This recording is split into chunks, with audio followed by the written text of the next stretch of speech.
Yes, sir. Okay okay, good evening to all of you again. अच्छा देखो, economics class में आज मैं आपसे क्या बात करूंगा सर। आज मैं आपको इकोनॉमिक्स में डिमांड सप्लाई चल रहा था, तो डिमांड के बारे में बातचीत हो रहा था, तो मैं डिमांड पे ही कंटिन्यूएशन करूंगा। ऐसे मैंने आप लोगों को last week law of demand समझाया था, याद है ना? तो लॉ ऑफ डिमांड के अंदर हम लोगों ने काफ़ी इंपॉर्टेंट डिस्कशन किया था, और आज आपको मैं लॉ ऑफ डिमांड को थोड़ा सा एक्सटेंड करूंगा। वैसे लास्ट वीक मैंने आपको इंडिविजुअल डिमांड समझाया था, है ना? मुझे याद है, मैं आपको श्रीलंका का इकोनॉमिक क्राइसिस समझाया था, ठीक है। उसके साथ आपको इकोनॉमिक्स में लॉ ऑफ डिमांड भी समझाया था। नाउ आज की क्लास में मैं आपको बात करने जाऊंगा सर, ये जो लॉ ऑफ डिमांड है ना सर, ये लॉ ऑफ डिमांड जैसे इंडिविजुअल लेवल में भी होता है, वैसा ही law of demand market level में भी होता है। मतलब इसको मार्केट डिमांड कहते हैं। जैसे एक सिंपल बात करते हैं, मार्केट में मतलब जब ये जो बाजार होता है, बाजार बाजार मतलब आपके घर के आसपास में बाजार बैठता है ना। हाँ श्रवणिता, शालिनी, Yes, बाजार sir. बैठते हैं, मार्केट होता है। तो सुबह का मार्केट होता है, शाम का मार्केट होता है। क्या मार्केट में कोई एक इंसान जाते हैं कि वैराइटीज ऑफ इंसान जाते हैं? मार्केट में भी इंसान का वैरायटी है। कोई जाते हैं बहुत सारा चीजें खरीदते हैं, कोई जाते हैं हाँ थोड़ा बहुत चीजें खरीदते हैं, कोई जाते हैं कुछ भी नहीं खरीदते, हार्डली एक दो चीजें खरीदते हैं। तो पॉइंट इज दैट सर, ये सभी मिला जुला के मार्केट है ना? अब देखोगे सब्जी दुकान में, दूध के दुकान में कोई 10 पैकेट दूध लेता है तो कोई एक पैकेट दूध लेता है ना? कोई 500 लीटर का दूध लेता है तो कोई सॉरी 500 मिलीलीटर का दूध लेता है तो कोई 1 लीटर का दूध लेता है ना? तो आपको ऐसे देखने को मिलेगा, ठीक है, कि डिफरेंट लोग डिफरेंट काइंड ऑफ डिमांड करते हैं, लेकिन सारा डिमांड अगर एक जगह में कंसंट्रेट करवाया जाए तो वो होता है market demand. I hope you understand sir, ठीक है। तभी जाके उसको बाजार भी बोला जाता है। बाजार मतलब जहां एक मार्केट, जिसको इंग्लिश में मार्केट बोलते हैं हम लोग, मतलब एक overall demand situations of any area, of any locality, of any town, of any village, of any state, of any country, है ना? हर देश का, हर गांव का, हर शहर का, हर जिला का, है ना, एक इकोनॉमी होता है और उसमें एक डिमांड सिचुएशंस क्रिएट होता है। तो मैं आपको वही समझाने वाला हूँ आज कि इंडिविजुअल डिमांड और मार्केट डिमांड क्या होता है, इसको ड्रॉ कैसे करते हैं। मतलब इंडिविजुअल डिमांड को आप अगर रिप्रेजेंट करना चाहो तो उसका ग्राफिकल प्रेजेंटेशन कैसा होगा, और मार्केट डिमांड को प्रेजेंट करना चाहो तो उसका ग्राफिकल प्रेजेंटेशन कैसा होगा और क्यों होगा। आफ्टर दैट मैं आपको बताऊंगा सर, डिमांड का डाउनवर्ड क्यों होता है। बहुत वाइटल वाइटल सवाल का जवाब है, ठीक है। डिमांड का डाउनवर्ड क्यों होता है, ऐसे आप सबको पता है, लास्ट दिन भी बताया था, और ऐसे भी आप लोग एक कॉमन सेंस में लोगों को पता होता है कि डिमांड का डाउनवर्ड होते हैं नॉर्मली, ठीक है, इन जनरल सेंस में डाउनवर्ड होते हैं। बट इसके पीछे का जस्टिफिकेशन क्या है? डिमांड का डाउनवर्ड होता है, it's a very good sir, लेकिन डिमांड का डाउनवर्ड क्यों होता है, इसके पीछे क्या लॉजिक है? इसको बोला जाता है सर जस्टिफिकेशन। या डिमांड कर्व का जस्टिफिकेशन करना है आपके साथ, ठीक है, कि भाई डिमांड कर्व तुम डाउनवर्ड क्यों होते हो, है ना? इसके पीछे क्या जस्टिफिकेशन है आपका, ठीक है। मतलब डिमांड कर्व मतलब डाउनवर्ड होने के पीछे कुछ तो रीजन होगा, है ना? रैशनल, इसको रैशनलिटी भी कहा जाता है, मतलब लॉजिकलिटी या रैशनलिटी, ठीक है। बंगाली में हम लोग ऐसे बोलते हैं जोक्तिकता। जोक्तिक मतलब युक्ति क्या है इसका, भाई क्यों डाउनवर्ड होंगे, अपवर्ड क्यों नहीं होंगे? ऐसे अपवर्ड भी होता है, डिमांड कर्व अपवर्ड भी होता है, ऐसा है क्या? यस सर ऐसा है। तो अपवर्ड कब होता है? जब एक्सेप्शन होता है, डिमांड का एक्सेप्शन भी होता है। जैसे आप लोगों को मैं लॉ ऑफ डिमांड समझाया था प्रीवियस लेक्चर्स में। लॉ ऑफ डिमांड में आपने क्या सुना था?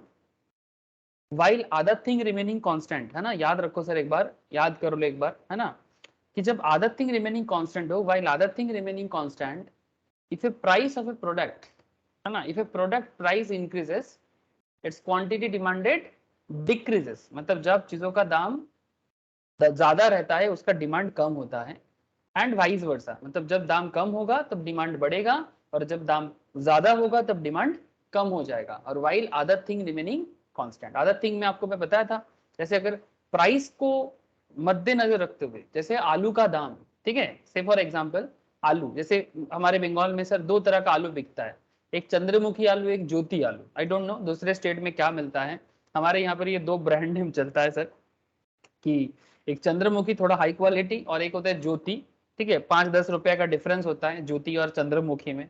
नाम सुने हो ऐसे आलू ब्रांड का? आप लोग उधर क्या नाम पे आलू बिकता है? कोई ब्रांड नेम पता है आपको? शालिनी बोलो। No sir. हाँ, बस आलू आलू समझते हो, ब्रांड नेम नहीं समझते है ना? ठीक है। नहीं सर, कोई बोलता लाल उजला पहाड़ी ऐसे और कुछ नहीं। ऐसे बोलता है, अच्छा। तो हाँ। हमारे यहाँ पर वैसे बोलते हैं चंद्र, जैसे हम लोग मार्केट में जाते हैं ना तो बोलते हैं चंद्रमुखी, चंद्रमुखी। तो चंद्रमुखी क्यों नाम है उसका? ठीक है, वो आप देवदास वाला चंद्रमुखी नहीं है, वही वाला है एक्चुअली। इसके ना आलू के अंदर ना चांद के जैसे, जैसे चांद के दाग होता है ना चांद में, है ना? चांद में जैसे छोटा छोटा दाग होता है, जैसे हम रात को जब पूर्णिमा के चांद देखते हैं तो उसमें हमें एक इतना सुंदर चांद में भी ना काला काला दाग दिखाई देता है। तो चंद्रमुखी आलू पे भी ना इतना सुंदर आलू होता है क्लियर कट, और उसके अंदर ना छोटा छोटा छोटा छोटा दाग दिखाई देता है, इसलिए उसका नाम है चंद्रमुखी। ठीक है, मतलब इस तरह का लोग कहते हैं। ठीक है, जो लोग एग्रीकल्चर करते हैं, किसान हैं, ऐसे बोलते हैं। काफी ऐसे बंगाल का आलू का क्वालिटी काफी हाई है। बिहार भी आलू प्रोडक्शन में बहुत अच्छा है सर। ठीक है, क्वालिटी वाइज बंगाल का आलू ज्यादा नाम है, बट प्रोडक्शन वाइज बिहार में बहुत आलू प्रोडक्शन होता है। ठीक है, अभी आलू का बात छोड़ो, मैं आपको जो बोलने जा रहा था, आलू का बात मैं इसलिए बोल रहा था, आलू का जब डिमांड मार्केट में देखते हैं ना तो उसका प्राइस इंपॉर्टेंट होता है। ठीक है, कि से फॉर एग्जांपल मार्केट में आलू का दाम चल रहा है 30। ठीक है, अब आलू का दाम जब आपको डिमांड डिटरमाइन करने में हेल्प करता है कि भाई आलू लेना है कि नहीं लेना है। अगर मानो कि दाम ज्यादा हो गया, ठीक है, आलू का दाम अगर 30 से 50 हो जाता है, बहुत सारे लोग ना आलू खाना छोड़ देगा। ठीक है, तो इसके लिए ना अलग अलग और भी अदर थिंग रिमेनिंग में कॉन्सेप्ट होते हैं कि जैसे किसी भी चीज का डिमांड कैलकुलेट करने के टाइम पे आप उसका दाम को तो नजर में रखते हो, मेनली सबसे मेन वही है। लेकिन रिलेटेड गुड्स का दाम, अगर आलू ना लेके कुछ और खा लेते हैं, ठीक है, चलो भाई आज घर पे आलू नहीं लेके जाएंगे, सब्जी थोड़ा ज्यादा ले लेंगे, जिनको आलू में उतना नशा नहीं है, मतलब प्रेफरेंस नहीं है, वो भी डिमांड का एक रीजन होता है कि अगर आप कोई चीज पसंद करते हो ना तो उसका मतलब वो एक्सेप्शनल, मतलब वो बेसिकली आप क्या है ना, वो भी एक डिमांड का कारण होता है। लेकिन जब प्राइस को मेन पॉइंट करके आप डिमांड को एनालाइज करोगे तो रिलेटेड गुड्स का दाम, आपका इनकम, मतलब ठीक है भाई 30 से 50 हुआ है, बट मेरे को प्रॉब्लम नहीं है, मैं 2 किलो आलू खरीद के लेके जा सकता हूँ। लेकिन जिन लोग दाम बढ़ने से जिनको चिंता होता है वो शायद आलू खाना बंद कर दे, है ना? जैसे पेट्रोल का दाम ज्यादा होने के कारण बहुत सारे लोग जो जिनका प्राइवेट कार होता है सर, वो लोग कार लेके बाहर नहीं निकल रहे हैं। 100 रुपया की लीटर पेट्रोल सुन के ही ना आधे से ज्यादा लोगों का हालत खराब हो रहा है। ठीक है भाई, नहीं मुझे गाड़ी लेके मार्केट में नहीं निकलना है, क्योंकि निकलते ही पेट्रोल का बहुत खर्चा हो जाएगा। ठीक है, 500 टका खर्चा हो जाएगा, तो कौन निकलेगा मार्केट में गाड़ी लेके? तो क्योंकि दाम ज्यादा है, बहुत सारे लोग डिमांड नहीं कर रहे हैं। तो दाम is the one of the most important criteria for creating demand of any product और सर्विसेज। नाउ यहीं पर खेल है कि जब आप अदर थिंग रिमेनिंग कांस्टेंट करते हो, जैसे पीआर रिलेटेड गुड्स का प्राइस, आपका टेस्ट प्रेफरेंस, आपका इनकम, अदर फैक्टर्स, उसको कांस्टेंट कर देते हो। ठीक है, क्योंकि कांस्टेंट इसलिए करना होता है क्योंकि आपको मेनली दाम के ऊपर बेस करके ही डिमांड को एनालाइज करना है।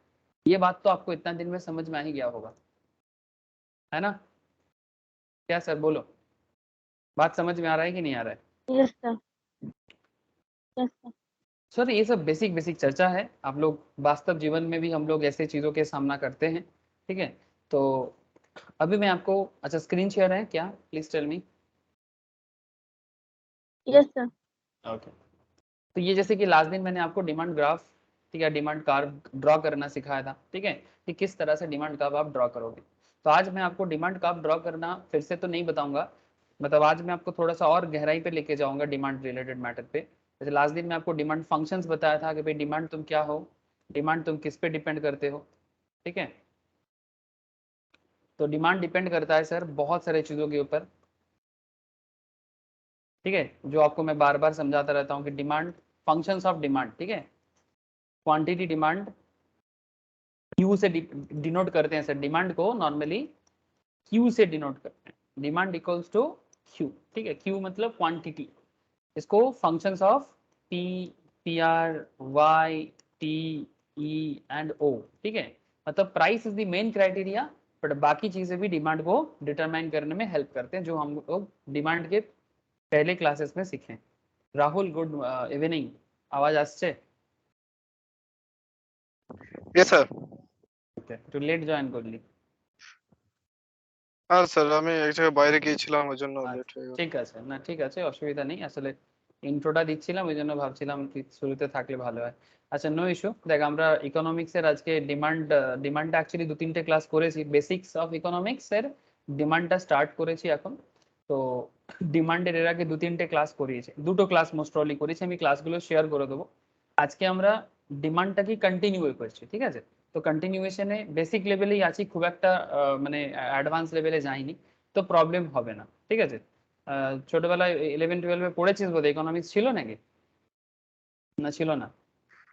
না স্যার আমার সায়েন্স ছিল, ও अच्छा, আমার तो সায়েন্স इकोनो ব্যাকগ্রাউন্ড। अच्छा तो साइंस बैकग्राउंड है, ठीक है, अच्छा, नो इशू, कोई बात नहीं, कोई बात नहीं, सब समझ में आ जाएगा। बेसिक चर्चा ही कर रहे हैं इकोनॉमिक्स में, ठीक है? तो मतलब जिसको कुछ नहीं आता उसको भी समझ में आ जाएगा। अगर पहले कभी पढ़ा है तो भी हमें कोई कुछ जरूरत नहीं है, अगर ना पढ़े हो तो भी कोई प्रॉब्लम नहीं है, पढ़ के आए हो तो भी कोई प्रॉब्लम नहीं है, आपको तो सीखना पड़ेगा, ठीक है? ऐसे economics is a social science, हर किसी को जानना पड़ेगा। जब तक आप डिमांड सप्लाई नहीं समझोगे तो क्या सीखे जिंदगी में, है ना? ओके, तो चलो सर, आपको मैं आगे का चर्चा करता हूँ कि डिमांड का जो फोकस्टिंग है जिसमें हम लोग बात कर रहे हैं, ठीक है? इससे पहले वाला जो क्लासेस हुआ है ना राहुल, उसमें डिमांड का डिटर्मिनेंट्स के बारे में बात की है, मतलब डिमांड क्या क्या चीज़ों पे डिपेंड करता है, किसी भी चीज़ का डिमांड। फिर मैं अभी आपको लॉ ऑफ डिमांड पे बात कर रहा हूँ, और demand schedule and demand curve में बात करूंगा, ठीक है? और फिर धीरे धीरे मैं आपको एक्सपेंशन, कॉन्ट्रैक्शन, इंक्रीज, डिक्रीज पे बात करूंगा, इलास्टिसिटी ऑफ डिमांड पे बात करूंगा, ठीक है? ডিমান্ড पे बहुत चर्चा बाकी है, so don't worry. Rahul, Hindi বুঝতে পারতে অন্য কোনো অসুবিধা হয় ও কথা নয় তো? আরে না স্যার। এমনি তুই বাংলাতে প্রশ্ন করতে পারিস, আমার কোনো অসুবিধা নেই, ক্লাসটা হিন্দিতেই রাখি যাতে সবাই বুঝতে পারে। আসলে বাংলা যারা অবাঙালি তারা তো বাংলাটা বোঝে না, অন্যান্য স্টেটের যারা আছে, সেই জন্য হিন্দিটাই না রাখি। স্যার বাট কোনো প্রবলেম, কোনো তুই কোনো কোশ্চেন প্রবলেম কর, নেই স্যার। তুই কোশ্চেন না বাংলায় করবি, কোনো প্রবলেম নেই। ঠিক আছে, বুঝে গেছি আমি তো, ঠিক আছে। हाँ, क्वेश्चन इज दैट सर, हम लोग लॉ ऑफ डिमांड पे बात कर रहे हैं और डिमांड शेड्यूल क्या है वो समझेंगे। तो एक बार मैं राहुल के लिए बोल देता हूँ, sir what is law of demand, जो हम लोग एक्चुअली पहले लास्ट वीक में इकोनॉमिक्स क्लास में इसको किए हैं। Law of demand, basically demand के बारे में मैं वही बोल रहा था कि डिमांड क्या है। डिमांड मतलब जो हम लोग अपने इच्छा के लिए, मतलब सुविधा के लिए डिमांड करते हैं। जैसे सिंपल बात है, आपको खाने का, आपको भूख लगता है तो आप डिमांड करते हो कि भाई मुझे खाना दे दो, माँ को जाके बोलते हैं ना कि भाई मुझे भूख लगा है तो मुझे खाना दे दो, तो खाना डिमांड कर सकते हो आप। सर वांट्स और डिमांड में एक फर्क होता है जो मैं बेसिक लेक्चर्स में बताता हूँ। वांट्स एंड डिमांड में एक फर्क, बहुत बड़ा फर्क है। डिमांड वो होता है जिसको आप अपने एलिजिबिलिटी के हिसाब से परचेस कर सकते हो, जिसको बोलते हैं परचेसिंग पावर के साथ आप अपने वांट्स को पूरा कर सकते कि नहीं कर सकते। से फॉर एग्जांपल, आपको मर्सिडीज बेंच देख के बहुत अच्छा लगा और आपको लग रहा है कि मैं एक मर्सिडीज बेंच खरीदूंगा। आपको आईफोन देख के अच्छा लग रहा है, आपको लग रहा है आई मस्ट हैव आईफोन, कि मुझे भी एक आईफोन होना चाहिए। लेकिन सवाल ये उठता है कि जब आप सिर्फ सोचते हो कि भाई मेरे मेरे को भी आईफोन लेना है, या फिर मेरे पास भी एक आईफोन होता तो अच्छा होता, मैं भी मर्सिडीज बेंच पे घूमता तो अच्छा होता, मेरा भी BMW कार होता तो अच्छा होता, मेरा भी एक बांग्लो घर होता, ठीक है, लग्जरी बांग्लो होता तो अच्छा होता। सर सोचने में प्रॉब्लम नहीं है, जिसको वांट्स या डिजायर कहते हैं, ठीक है? डिजायर और डिमांड का फर्क यह है कि डिमांड, अब तभी उसको डिमांड बोलोगे जब जो आप सोच रहे हो उसको आप रियलिटी में बदला सकते हो। I hope you understand Rahul, मैं स्पेशली तेरे लिए बोल रहा हूँ, ठीक है? डिमांड और वांट में ही सबसे बड़ा फर्क है कि डिमांड तभी हो सकता है जब उसको आप अपने परचेसिंग पावर से फुलफिल कर सकते हो। मतलब आपको अगर मर्सिडीज बेंच देख के लग रहा है कि वाओ व्हाट अ कार, मेरे पास भी एक हो तो अच्छा है, ठीक है, your desire is no problem. इंसान है, ह्यूमन का डिजायरेबिलिटी बहुत है सर। ह्यूमन का सबसे बड़ा नेचर क्या होता है, ह्यूमन नेचर, कि भाई जितना भी दे दो कम पड़ जाता है। मतलब हमारा नेचर ऐसा होता है कि हमें ऑलवेज ऐसा फीलिंग आता है कि भाई जो भी मिल जाता है ना, से फॉर एग्जाम्पल जब हम लोग बच्चे थे, ठीक है, छोटे होते हैं, तो एक साइकिल मिल जाए तो अच्छा होता है। जैसे थोड़ा सा बड़ा हो जाते हैं ना, साइकिल से, मतलब एकदम छोटा में तो डॉल वगैरह से ही खुश हो जाते हैं, या फिर मतलब टॉयज टाइप का कार से ही खुश हो जाते हैं। थोड़ा बड़ा क्या होता है, एक साइकिल मिल जाए, साइकिल से थोड़ा सा बड़ा हो जाए एक स्कूटी मिल जाए, स्कूटी से थोड़ा बड़ा हो जाए एक बाइक आ जाए, किसी को रॉयल एनफील्ड चाहिए तो किसी को रेसिंग बाइक चाहिए, थोड़ा और बड़ा हो जाते हैं हमें कार चाहिए, फिर लग्जरी कार चाहिए, ठीक है? उसके बाद क्या चाहिए मुझे नहीं पता, लग्जरी के ऊपर कुछ है तो आप जानते हो सर। ठीक है, फिर आसमान में चलेगा ऐसा कुछ कार चाहिए, ऐसे आजकल निकल जा रहा है सर, ऐसे आसमान में भी उड़ेगा ऐसा कार भी आ गया, जापान ने बनाया, निसान बोल के एक कंपनी है उसने बनाया कि जो मतलब आसमान में भी जा सकता है और लैंड पे भी चल सकता है। तो पॉइंट इज दैट कि हमारा डिमांड एक अनलिमिटेड कॉन्सेप्ट में चलता है, मतलब एक मिल जाता है दूसरा आ जाता है, एक मिल जाता है दूसरा आ जाता है, लेकिन तभी डिमांड बोलना जब परचेसिंग पावर है आपका, अदरवाइज वो डिजायर है या वांट्स है। ओके राहुल, आई होप कि इतना बेसिक काफी है। Yes, सो डिमांड के बारे में जो लॉ ऑफ डिमांड जो बताते हैं, ठीक है, that is demand states that other things being equal when the price of a good rises the quantity demand of the good will fall। मतलब डिमांड का एक बेसिक कैरेक्टर होता है कि जब चीजों का दाम बढ़ता है, ठीक है, ये मैं लास्ट वीक भी बताया था, फिर से एक बार बता रहा हूँ क्योंकि मुझे डिमांड शेड्यूल पे जाना है, मार्केट डिमांड समझाना है आपको, ठीक है, तो इसलिए मैं एक बार लॉ ऑफ डिमांड को फिर से रिपीट कर रहा हूँ। Law of demand states, demand का जो नियम होता है, ठीक है, मतलब हर चीज का दुनिया में ना नियम है, तो डिमांड का नियम क्या है, ये एक यूनिवर्सल लॉ है सर, ठीक है, मतलब आप इंडिया में हो, भारत में हो, ठीक है, वहां पर भी भारत में, हमारे देश भारतवर्ष में जो भी नियम लागू होता है, सिमिलर नियम अमेरिका में भी लागू होता है, जापान में भी लागू होता है, चाइना में भी लागू होता है, इससे यूनिवर्सल लॉ, मतलब ऐसा नहीं कि आप भारत से पढ़ाई कर रहे हो, इंडिया से पढ़ाई कर रहे हो, मतलब सिर्फ भारत के लिए ही लागू होता है, नहीं, this is a universal economic concept, आप वर्ल्ड के किसी भी कोने में चले जाओ यही नियम लागू होता है, ठीक है, मतलब आप जो पढ़ाई कर रहे हो ये सब इंटरनेशनल पढ़ाई है, ठीक है, इंग्लैंड के बच्चा भी जो पढ़ता है आप भी वही पढ़ रहे हो, so no issue with that. The law of demand states that other things being equal, बाकी सभी चीजों को इक्वल में रख के, जैसे कि आपको मैं हमेशा ये बताता हूँ, डिमांड भाई तुम किस पे डिपेंड करते हो, क्यू फॉर डिमांड का एक रिप्रेजेंटेटिव टेक्निक, ठीक है, क्वांटिटी डिमांड कहा जाता है, कोई भी चीज कितना डिमांड करना है, ठीक है, 5 किलो राइस लेना है, 5 लीटर तेल लेना है, जो भी लेना है, ठीक है, 5 कपड़ा लेना है, 5 जीन्स लेना है, 5 टी शर्ट लेना है, 10 टी शर्ट लेना है, 15 kg चीनी खाना है, जो भी पसंद है आपको, ठीक है, quantity, sir quantity of demand depends on price पे, रिलेटेड गुड्स के दाम पे, PPR, मतलब आपके इनकम पे, Y फॉर इनकम डिनोट किया जाता है, ये सब आपको जिनको समझ में आता है, जो मैंने पहले दिन पढ़ाया दे नो, जिनको नहीं आता वो धीरे धीरे समझ जाएगा, PPR, Y, T, E and O, ठीक है, तो P for price, PR for related goods का दाम, Y for income, T for taste, आप अपनी पसंद के हिसाब से भी परचेस कर सकते हो, फ्यूचर एक्सपेक्टेशन, फ्यूचर में दाम कम होगा तो अभी ज्यादा खरीद लेते हैं, फ्यूचर में दाम कम होगा तो फ्यूचर में खरीद लेंगे, फ्यूचर में दाम ज्यादा होगा तो अभी परचेस कर लेंगे, जैसे लोग गोल्ड के लिए करते हैं ऐसे, है ना, घर में अगर किसी का शादी होता है, बहन का, ठीक है, दीदी का या खुद का भी, ठीक है, तो जब किसी का शादी होता है तो वो सोचते कि भाई सोना का दाम कैसे चल रहा है, क्योंकि हमारे इंडियन समाज में, भारतीय समाज में शादी के टाइम पे सोना लेना देने का एक रिवाज है सर, है ना, क्या शालिनी, ऐसा रिवाज है ना कि सोना खरीदा जाता है, बेटी को सोना दिया जाता है, बिकॉज सोना का एक बहुत बड़ा यस सर। फ्यूचर मोल होता है, वैल्यू होता है ना, तो लोग ये सोना का culture not just in India, through out the world है, भारत में थोड़ा ज्यादा ही है, ठीक है, तो गोल्ड का दाम अगर फ्यूचर में आपको पता चलता है कि फ्यूचर में दाम कम होगा तो आप क्या करोगे, अभी परचेस करोगे कि बाद में परचेस करोगे?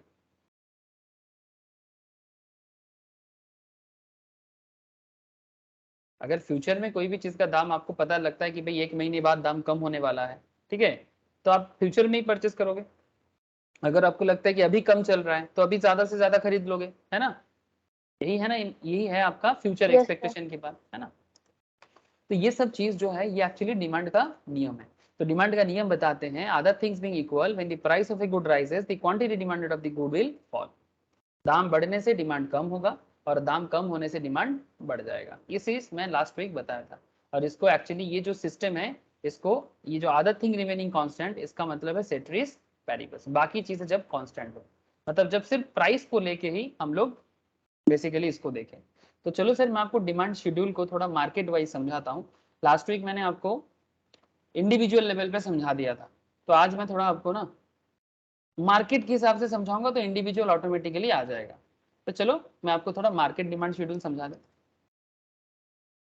प्लीज ये चार्ट और स्टैटिस्टिक्स देखिए सर, इकोनॉमिक्स एंड स्टैटिस्टिक्स काफी कनेक्टेड सब्जेक्ट्स है, क्यों सर, आप देखोगे कंपनी में जब कोई बिजनेस डिसीजन होता है, आप टीवी में, सिनेमा में, न्यूज चैनल्स में देखते हो कि वो स्टैटिस्टिक्स का सहारा लेके आपको डिमांड एनालिसिस करते हैं, इवन पॉलिटिकल मैटर में भी टीवी में आप जब खबर देखोगे भाई पॉलिटिक्स जैसे वोट चलता है, बाईपोल्स हो रहा है, जैसे आसनसोल में वोट है अभी बंगाल में, ठीक है, तो रिजल्ट आई थिंक आ गया होगा, आई डोंट नो एग्जैक्टली, ठीक है, क्या हुआ है, बट जब देखो कि जब भी कोई ऐसे न्यूज में कोई भी डिमांड के बारे में बात करते हैं, भाई कौन जीतेगा कौन हारेगा, ठीक है, वो स्टैटिस्टिक्स का सहारा लेते हैं, लेते हैं कि नहीं लेते, स्टैटिस्टिक्स यूज करते हैं कि नहीं करते, प्लीज टेल मी। इवन आप स्पोर्ट्स चैनल यूज करो, ठीक है, स्पोर्ट्स में क्रिकेट देखते हो, आईपीएल देखते हो, आई थिंक आप लोग आईपीएल देखते होंगे, है ना, अभी कौन सा टीम सबसे अच्छा खेल रहा है आईपीएल में, कोई खबर है आप लोगों के पास, मुझे नहीं पता। राजस्थान रॉयल्स। हाँ, राजस्थान रॉयल्स सबसे अच्छा खेल रहा है, सबसे खराब कौन खेल रहा है, चेन्नई, मुंबई। मुंबई सबसे खराब, मुंबई। राहुल के पास खबर है, राहुल मैं तेरे से अपडेट लेता जाऊंगा, ठीक है, क्योंकि मुझे भी लगता है अपडेट हो जाना चाहिए, बट आजकल क्लास कराते कराते मैं लास्ट में मुझे और मैं भूल जाता हूँ खेला के बारे में, तो तेरे से ही अपडेट लेता रहूंगा। सर आप किसको सपोर्ट करते हैं? अच्छा शालिनी, तेरे को ऐसा क्वेश्चन करने का मन आ गया कि आप किसको सपोर्ट करते हैं, तेरे को क्या लगता है मैं किसको सपोर्ट करूंगा?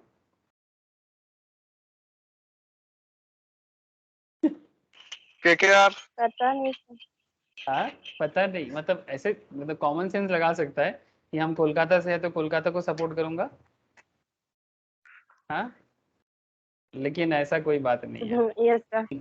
मेरा मेरा ऐसा कोई सिस्टम नहीं है सर, कभी भी। एकदम स्टार्टिंग में जब आईपीएल चालू हुआ था तब आप लोग बहुत छोटे थे, 2007 में, उस टाइम पे मेरा सपोर्ट ऐसा था कि आज की डेट में जो आईपीएल होता है, ठीक है, आज का आईपीएल सिस्टम और तब जब स्टार्ट हुआ था उस टाइम का आईपीएल सिस्टम थोड़ा अलग होता था सर। उस टाइम पे ना लोकल प्लेयर्स को बहुत ज्यादा मतलब लोकल लेवल में रखा जाता था, जैसे बंगाल के प्लेयर्स बंगाल के लिए खेलेगा, आइकॉनिक प्लेयर होता था, जैसे बंगाल से उस टाइम पे केकेआर को सौरभ गांगुली, ठीक है, मुंबई को सचिन, ठीक है, इस तरह का, कर्नाटका को मतलब बेंगलोर को राहुल द्रविड़, इस तरह का एक आइकॉनिक प्लेयर के हिसाब से बनाया गया था, जो जहां का फेमस है, दिल्ली के लिए सहवाग, वीरेंद्र सहवाग, और लोकल प्लेयर्स को लोकल टीम पे जगह मिलता था, बट अभी का सिस्टम ऐसा नहीं है। तो उस टाइम पे ना मुझे ना ऐसे फीलिंग आता था, नहीं भाई सब बंगाल का लोग प्लेयर खेलेगा तो मैं बंगाल को ही सपोर्ट करूंगा, बट आजकल ऐसा नहीं है, आजकल बंगाल का प्लेयर हैदराबाद में खेलता है, हैदराबाद का प्लेयर बंगाल में खेलता है, ठीक है, तो मेरे को ना अभी ऐसा कोई विचार नहीं है, मैं अभी जो अच्छा खेल मतलब जो बेस्ट प्ले टीम है मैं उसी को सपोर्ट करता हूँ, और मेरा सिस्टम ऐसा हो गया कि मैच अच्छा होना चाहिए, जो भी अच्छा खेलेगा मैं उसका सपोर्टर बन जाता हूँ, मतलब अच्छा खेलेगा इन द सेंस कि मतलब मैच में वो जी जान लगा रहा है, तो मैं जस्ट एंजॉय करता हूँ, जब भी मैच देखता हूँ I just enjoy, bowling enjoy करता हूँ, बैटिंग एंजॉय करता हूँ, मैं किसी का सपोर्टर नहीं हूँ। आपको शायद जवाब अच्छा नहीं लगा होगा, ठीक है, बट मैं सीरियसली मुझे किसी भी टीम का फैन फॉलोइंग में नहीं आना, मतलब उस टाइम पे मैं करता था 2007 8 9, बिकॉज उन दिनों क्रिकेट का कॉन्सेप्ट अलग था आईपीएल का, बट आज का कॉन्सेप्ट अलग है, क्योंकि आजकल तो ऐसा नहीं है कि बंगाल का प्लेयर बंगाल के लिए खेलेगा, ऐसा कॉन्सेप्ट में हो ही नहीं रहा है, ऐसा होता तो मुझे अच्छा लगता, जैसे रणजी ट्रॉफी में होता है।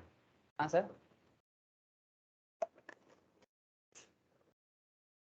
কি রাহুল, তাই তো, এরকম হয় কি বাংলার প্লেয়ার বাংলা হয়ে খেলছে, এরকম ব্যাপার নেই তো? No sir. এই জন্য আমি সাপোর্টিং সিস্টেমে বাইরে চলে গেছি, সাপোর্ট তখন করতে ভাল লাগে। হ্যাঁ বল, বল কিছু স্যার বলছিস। আপনি যেটা বললেন সেটা একদিক থেকে খুব ভালো, যে যখন কোনো টিম হেরে যাবে বা এরকম কিছু হবে, পয়েন্টস টেবিলে একদম নিচে চলে যাবে, তখন যে একটা আপসেট হয়ে যায় সেটা হবে না। যে টিম জিতলো তার সাপোর্টার মানে all time food. All time, all time just মজা, এনজয়। All time enjoy. না আগে করতাম, সিরিয়াসলি করতাম, আগে কলকাতাকে সাপোর্ট করতাম, ঠিক আছে, সচিনের টিম सचिन के खूब फॉलो করতাম, ভালো লাগতো, युवराज सिंह पंजाब के लीड করতো, युवराज सिंह का टीम को बहुत सपोर्ट करता था, मतलब उस टाइम पे एक था, बट आज के डेट में मेरे को ऐसा कुछ नहीं लगता, ठीक है भाई जो भी अच्छा खेलेगा जीत रहा है, ठीक है, मेरे को कोई इमोशंस नहीं है, हाँ मैच अच्छा होना चाहिए, मतलब टीम फाइट कर रहा है ये देखने में अच्छा लगता है, मतलब ऐसा नहीं कि भाई फाइट ही नहीं किया ऐसे ही छोड़ दिया, तब उस टीम के लिए तो एक ऑटोमेटिकली नहीं है बेकार का टीम है। ऐसा फीलिंग आ गया आजकल, ये सर थोड़ा आप लोगों के लिए सही नहीं है, मैं थोड़ा मैच्योर दिमाग से बोल दिया, आप लोग सपोर्ट करो सर मजा आता है, ठीक है, ऐसे शालिनी तू किसको सपोर्ट करता है ये बता दे, राहुल तो केकेआर को सपोर्ट करेगा, मैं जेन्युइन बता सकता हूँ आंख बंद करके। नहीं सर, नहीं सर, आपका प्रेडिक्शन गलत है। तू चेन्नई को सपोर्ट करता है फिर? नहीं सर, आरसीबी। आरसीबी। अच्छा, तो कोहली का फैन है, मैं या समझ सर। गया। यस, हाँ चलो या सर। तो कोहली का फैन है। अच्छा शालिनी, तू किसका फैन है, जल्दी बता। सर चेन्नई। चेन्नई, मतलब तू धोनी का फैन है? हाँ, यस सर। ओके। समन्विता, तेरा भी ओपिनियन ले लूं क्या? समन्विता, देखिस आईपीएल कार फैन, बोल तातड़ी बोल। Yes sir. कार फैन তুই? না স্যার, KKR আইপিএল দেখি না। আইপিএল দেখিস না? যদি না। কাউকে ভোট দিতে হয়, কাকে ভোট দিবি? KKR? হ্যাঁ। चलो, कोलकाता कोलकाता का है तो कोलकाता का भी सपोर्टर होना चाहिए। चलो ठीक है सर, मेरे को कुछ किसी को चूज करना है क्या? सर अभी थोड़ा मुझे धोनी ज्यादा पसंद है कॉम्पिटिटिवली। अब बूढ़ा हो गया है बट आई लव धोनी। ठीक है चलो। एक्चुअली धोनी का जो माइंड सेट है ना, बड़ा अच्छा लगता है। हाँ सर, हमेशा कूल कूल रहता है। नहीं एक्चुअली मतलब एक लीडरशिप सीखने को मिलता है, ये मतलब बहुत ही अच्छा लगता है। मतलब इतना, मतलब बेसिकली ऐसे एक टीम को इतना दिन से सक्सेसफुल कर रहा है, काफी मतलब बैलेंस माइंड होने से होगा सर। भले ही चेन्नई हार जाए बट फिर भी अभी जडेजा कैप्टन है चेन्नई का ना, रविंद्र जडेजा, बट नाम का कैप्टन है, काम तो धोनी कर रहा होगा। हाँ सर। धोनी जब तक टीम में रहेगा बाकी कोई काम नहीं करेगा। ठीक है चलो, हो गया क्रिकेट का बात। आ जाते हैं डिमांड पे। तो मार्केट डिमांड शेड्यूल पे आपको मैं मार्केट डिमांड बताने वाला हूँ। तो जैसे कॉमन सेंस पे कुछ बातें सुनो और फिर मैं ग्राफ समझाऊंगा आपको, ठीक है? ग्राफ मतलब ये देखो सर, ये ग्राफिकल प्रेजेंटेशन से आपको मैं ये बताऊंगा, स्टैटिस्टिक्स को यूज करके ये ग्राफ बना है, ठीक है? तो जब भी आपको ये सब रियल लाइफ यूज कैसा होता है, रियल लाइफ यूज ऐसे होते हैं कि जैसे मानो कि आपको एक कंपनी का, आपको किसी कंपनी का सीईओ बना दिया गया। क्या बना दिया गया? सीईओ, चीफ एग्जीक्यूटिव, ठीक है? या फिर मार्केटिंग मैनेजर या फिर फाइनेंस मैनेजर। तो आपके सामने कंपनी का डिसीजन डिपेंड करता है, तो आप डिसीजन मेकर हो जाओगे, है ना? तो जब आप डिसीजन मेकर हो जाओगे तो आपको क्या बताएगा कि भाई बताओ कि कंपनी के लिए मार्केट में कोई प्रोडक्ट लाना कितना सही रहेगा, कितना सही नहीं रहेगा, ठीक है? आपको मार्केट एनालाइज करना है। से फॉर एग्जांपल कंपनी मार्केट में कोई ऑयल ऑयल ऑयल ब्रांड है तो ऑयल लॉन्च करेगा, ठीक है? कोक या पेप्सी का ब्रांड है तो कोक पेप्सी लॉन्च करेगा, ठीक है? नूडल्स का ब्रांड है तो नूडल्स लॉन्च करेगा। जो भी आपको बिजनेस समझ में आता है, वैसा ही कोई भी ब्रांड कंपनी में आप काम करते हो, कोई मोबाइल फोन ब्रांड है तो आपको मार्केट डिमांड एनालाइज करना होगा और उसके हिसाब से आपको समझना होगा कि क्या दाम रखे, ठीक है? मार्केट में सच में क्या प्रोडक्ट चलेगा कि नहीं चलेगा, ठीक है? तो चाहे कंपनी बिल्डअप करो या प्रोडक्ट, ठीक है, बिजनेस मॉडल कैसा होगा, हर तरह का डिसीजन मेकिंग डिपेंड करता है ये मार्केट डिमांड शेड्यूल समझने के ऊपर। बेसिक बात है सर, पर बड़े से बड़े कंपनी समझ नहीं पाता। बेसिक्स है, इकोनॉमिक्स का बेसिक्स है, डिमांड है, लेकिन बड़े से बड़े कंपनी समझ नहीं पाता सर। एग्जाम्पल भी दूंगा, वेट करो, एकदम रिसेंट एग्जाम्पल दूंगा। ऐसे कंपनी फेलियरिटी के बारे में बताऊंगा कि कंपनी डिमांड एनालाइज करने में सक्सेसफुल नहीं रहा और बिजनेस डिसीजन बनाने में गलत रह गया और प्रोडक्ट नहीं चला या सर्विस नहीं चला या फिर अपने आप को समय के साथ एडप्ट नहीं कर पाए, ठीक है? ढेर सारा एग्जाम्पल है, बट एग्जाम्पल तभी समझ में आएगा, उससे पहले आपको डिमांड शेड्यूल समझना होगा, ठीक है? ग्राफ ड्रॉ करना समझना होगा, तब जाके आपको सारा बात समझ में आएगा। तो चलिए मैं आपको मार्केट डिमांड शेड्यूल बताता हूँ। जो इंडिविजुअल डिमांड शेड्यूल मिस कर गए, डोंट वरी, मार्केट पढ़ाते पढ़ाते इंडिविजुअल बात तो करना ही पड़ेगा, बिकॉज विदाउट इंडिविजुअल मार्केट थोड़ी ना बनेगा, है ना? मार्केट में 3-4 लोग, 10 लोग, 300 लोग, 3 करोड़ लोग मिलके ही मार्केट होता है, ठीक है? तो यहाँ पर आपको एक टेबल में दिख रहा है, देखिए, किसी भी गुड्स का ना मतलब समझ लो। से फॉर एग्जांपल कौन सा गुड्स लेने से अच्छा रहेगा? सर गर्मी का टाइम है, कोल्ड ड्रिंक्स ले सकते हैं क्या? हाँ, कोल्ड ड्रिंक्स मतलब ये, हाँ, पेप्सी कोकोला से अच्छा है लस्सी ले लो सर। हाँ, लस्सी, ठीक है, अमूल लस्सी, कुछ भी। सर अब सोचो कि मार्केट में यहाँ पर हम लोग एग्जाम्पल के लिए दो इंसान सोच रहे हैं कि दो इंडिविजुअल है, एक का नाम है ए, ठीक है? ये बंदा ए, ठीक है, ए। अब ये ए है और इधर बी है, दोनों ही डिमांड के लिए मार्केट में आए हैं। डिमांड मतलब उनको कुछ खरीदना है। क्या खरीदना है? लस्सी खरीदना है। तो उन्होंने आके सोचा कंपनी ऑफर चल रहा है, फ्री में लस्सी बांट रहा है, अमूल लस्सी फ्री में प्रमोशन दे रहा है। तो फ्री बोला तो ए ने भी लाइन लगा दिया और बी ने भी लाइन लगा दिया। ऐसे आप लोग देखे होंगे कुछ साल पहले जब जियो ने फ्री सिम बांट रहा था और बोला था कि 6 महीना डेटा फ्री, लोग कितना लाइन लगा था बोले तो? हाँ, पता है आप लोगों को? जब भी कोई भी चीज फ्री में बिकता है ना हमारे देश में, लाइन क्या गजब का लगता है। बाकी किसी भी मैटर में लाइन लगाने बोलो मुश्किल, लेकिन आप फ्री में कुछ देने के लिए किसी को बोल दो, बस लाइन देखना सर। हाँ हाँ, मैं इंक्लूडेड, मैं भी देश का ही लोग हूँ थोड़ी बाहर का थोड़ी हूँ, मैं भी लाइन पे लग जाता हूँ। ठीक है, फ्री में बोलो लाइन लगेगा। हाँ, कुछ अलग चीजें हैं, नशा का चीजें हैं, वो फ्री में ना भी हो तो भी लोग लाइन लगते हैं। आप लोग समझ गए मैं किस चीज का बात कर रहा हूँ। ठीक है, शराब ड्रिंक्स का जो बात है, आप लोगों को मैं ओपनली बोलना पड़ेगा मुझे, बिकॉज आप लोग इतना एक इंपॉर्टेंट सब्जेक्ट पढ़ते हो। उस चीजों का दाम कितना भी बढ़ा दो, उसको बोला जाता है वो एक्चुअली एक्सेप्शनल्स है। जैसे जो नशा द्रव्य होता है, नशा का मतलब जैसे मानो कि दारू, ठीक है, दारू या जो भी आप बोलते हो उसको, वाइन जो भी बोलो, ऐसे दारू ही बोलो तो ज्यादा अच्छा है, या अल्कोहल। ठीक है, तो अल्कोहल का दाम कितना भी बढ़ा दो, लिकर, ठीक है, लिकर का दाम कितना भी बढ़ा दो, जिसको लिकर पीना है ना वो लाइन लगाएगा ही लगाएगा। कोरोना में इतना रिस्ट्रिक्शन था, लोगों को इतना डर था, सब कुछ बंद हो गया था। जैसे ही लिकर का दुकान खोला और सरकार ने एक 100 रुपीज के लिकर पे 70% टैक्स लगाया, 100 का चीज 170 में बिक रहा, बॉम्बे में, कोलकाता में, दिल्ली में, ठीक है, 100 का चीज 200 में बिक रहा, सरकार इतना टैक्स लगाया, फिर भी लोगों का लाइन नहीं कम हुआ। एक जन तो ड्राम लेके निकल गया था कि जितना मिलेगा उतना ले लेंगे, चाहे दाम डबल क्यों ना हो।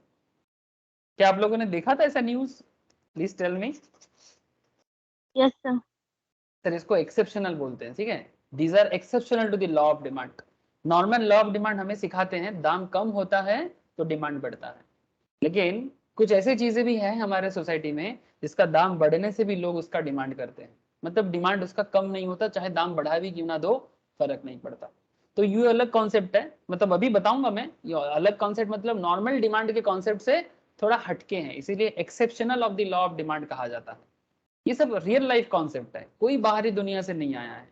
You just need to, actually क्या है ना सर, कोई भी एजुकेशन नया नहीं होता, सब कुछ पुराना है। सर क्या बात कर रहे हो, एजुकेशन में कोई नया चीज नहीं है? नहीं sir, nothing new in this educational system. चाहे आप टेक्नोलॉजी के स्टूडेंट हो, चाहे आप इकोनॉमिक्स के स्टूडेंट हो, चाहे आप अकाउंट्स के स्टूडेंट हो, कुछ भी नया नहीं है। सर क्या बात करते हो? हाँ सर, सर मैं नहीं बोल रहा हूँ, ये न्यूटन भी बोलते हैं, स्वामी विवेकानंद भी बोलते हैं, आइंस्टाइन भी बोलते हैं। सर तो फिर नया मतलब क्यों, नया क्यों नहीं है? Why there is no nothing new in this world? Sir, actually everything is in this world from the very past. पुराने समय से सब कुछ इस दुनिया में है, हमें बस ना डिस्कवर करना होता है। We just need to discover. Nothing is new here. Everything is very old. और सब कुछ इसी दुनिया के अंदर है।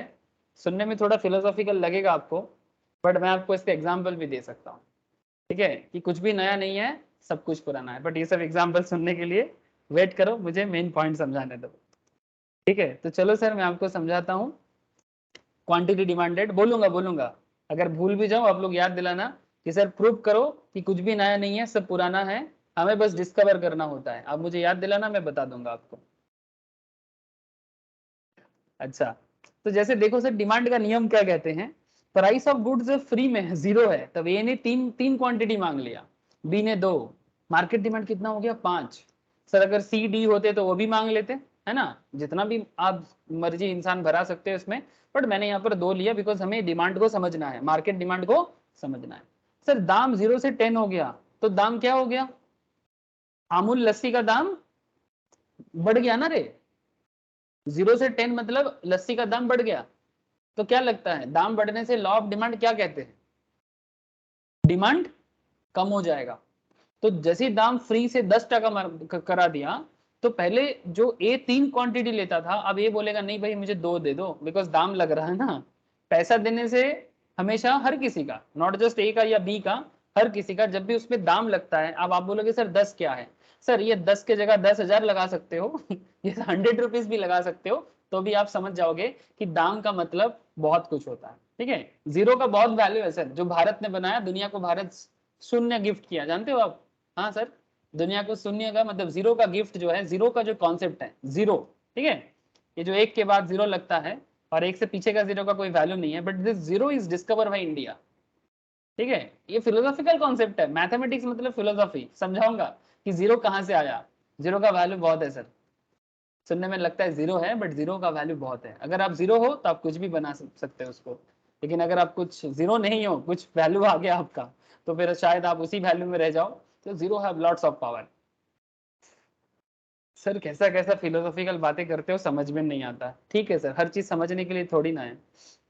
अच्छा देखो, तो जीरो का चीज 10 का हो गया, पहले ए 3 डिमांड करता था, अभी 2 डिमांड कर रहा है। बी 2 डिमांड करता था, अभी 1 डिमांड कर रहा है। सर 10 से 20 हो गया, अब ए बोलेगा और कम करो, बी बोलेगा नहीं चाहिए। 20 का चीज 30 हो गया, ए बोल रहा है नहीं चाहिए बी तो 20 पे ही हाथ उठा दिया था, अब तो और नहीं मांगेगा। कुछ समझ में आया सर? ऐसा होता है मार्केट में? क्या ऐसा होता है मार्केट में? इतना मुझे बता दो सर।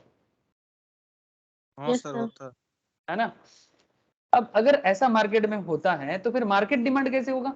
सर बस कुछ नहीं, मुझे इसको ऐड करना है, 3 + 2 5 हो गया।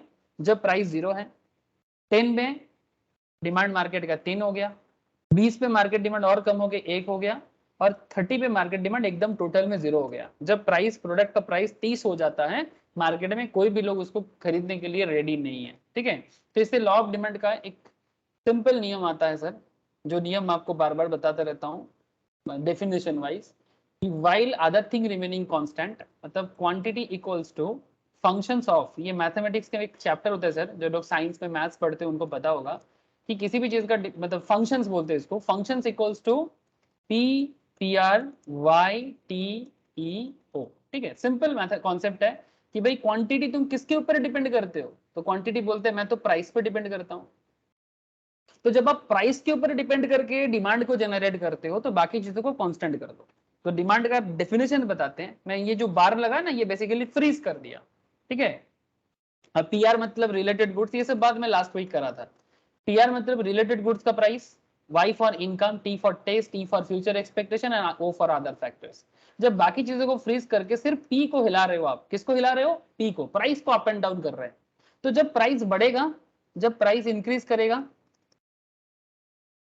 तब डिमांड क्या होगा? धीरे धीरे कम होता जाएगा, ठीक है। इनका प्रोडक्ट का price increases, product price increases, demand decreases, ठीक है। And vice versa, vice versa मतलब ऑपोजिट होगा, ठीक है। सेम टू सेम, जैसे इंडिविजुअल के साथ हुआ, सेम टू सेम मार्केट के साथ भी होगा। इसमें क्या नया बात है सर? है ना? कोई रॉकेट साइंस तो था नहीं, कोई रॉकेट साइंस नहीं था। क्या ये टेबल आपको समझ में आया? डिमांड का रूल्स कैसे फुलफिल हुआ इस स्टैटिस्टिक्स में?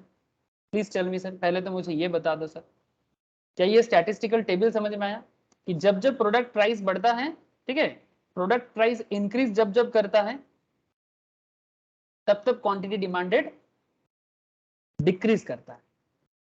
इंडिविजुअल का भी करता है, ए का भी करता है, बी का भी करता है, और मार्केट का भी करता है। क्या? Demand decrease. And vice versa मतलब जब प्रोडक्ट प्राइस कम होता है, प्रोडक्ट प्राइस डिक्रीज करेगा जब, ठीक है। अगर प्रोडक्ट प्राइस डिक्रीज करेगा तो क्वांटिटी डिमांड बढ़ता जाएगा, है ना। 30 का प्रोडक्ट 20 हो जाए, जब कुछ नहीं खरीदते थे अब एक एक तो खरीद ही लेंगे। 20 का चीज 10 हो जाए, पहले एक खरीदते थे अब 2 खरीद लेंगे। 10 का चीज 0 हो जाए तो भी लाइन लगा के 3 पीस खरीद के ला देंगे। तो दाम कम होने से डिमांड बढ़ा, और दाम ज्यादा होने से डिमांड घटा। ये है मार्केट डिमांड का कॉन्सेप्ट। और while other thing remaining concept constant. Sir other thing का कॉन्सेप्ट बार बार इसलिए मैं बोलता हूँ बिकॉज वो लॉ ऑफ डिमांड का पार्ट है। अब सर कोई बोलेगा मेरे को अमूल लस्सी बहुत पसंद है, ठीक है, या अमूल दही, मस्ती दही मुझे बहुत पसंद है, बिना अमूल दही बिना मेरा दिन नहीं काटता। हाँ, मेरा दिन नहीं काटते अमूल के दही पिए बिना या खाए बिना, ठीक है। अब सवाल ये उठता है, जिसको सर दिन नहीं काटेगा, वो दाम 30 का भी हो जाए तो भी खरीदेगा, तो वो टेस्ट हो गया ना, वो टेस्ट एंड प्रेफरेंस हो गया, ठीक है। तो टेस्ट प्रेफरेंस को इसलिए थोड़ा सा क्या करना पड़ता है? कांस्टेंट करना पड़ता है, बिकॉज हमें सिर्फ प्राइस को लेके काम करना होता है। तो ये सब बातें मैं लास्ट वीक समझाया था। आप लोग प्लीज, जिन लोगों ने मिस किया, अगर बाई चांस या भूल गए, आप लास्ट वीक का क्लास एक बार सुनो, आपको समझ में आ जाएगा। मैंने वहां पर और एक स्पेशल बात भी किया sir, Sri Lankan economic crisis, Sri Lanka पे जो हाल फिलहाल में प्रॉब्लम चल रहा है, I hope you all know सब, ठीक है, वो भी बात किया था रिसेंटली। और एक कंट्री में प्रॉब्लम चालू हुआ सर, भारत के और एक पड़ोसी कंट्री नेपाल में भी प्रॉब्लम हुआ है, मैं वो भी बता दूंगा आप लोगों को, डोंट वरी। इकोनॉमिक्स क्लास में ये सब नेशनल इंटरनेशनल मैटर का चर्चा मैं रेगुलर करता रहता हूँ और करूंगा।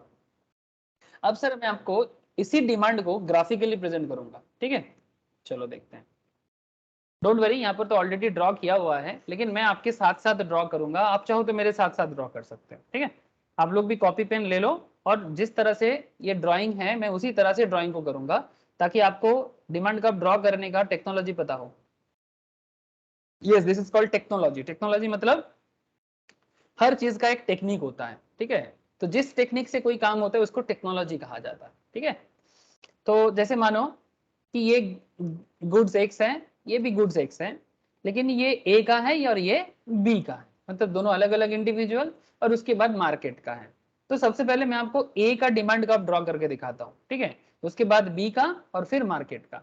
तो चलो सबसे पहले मैं आपको ए का डिमांड कर्व ड्रॉ करता हूँ। तो जब डिमांड कर्व ड्रॉ करते हैं, लास्ट वीक सिखाया था आपको X axis and Y axis. Sir ये जो है ना, ये ग्राफ पेपर में होता है, आप लोग हर कोई बचपन में क्लास 10th लेवल में ही ग्राफ पेपर का इस्तेमाल किए थे ना।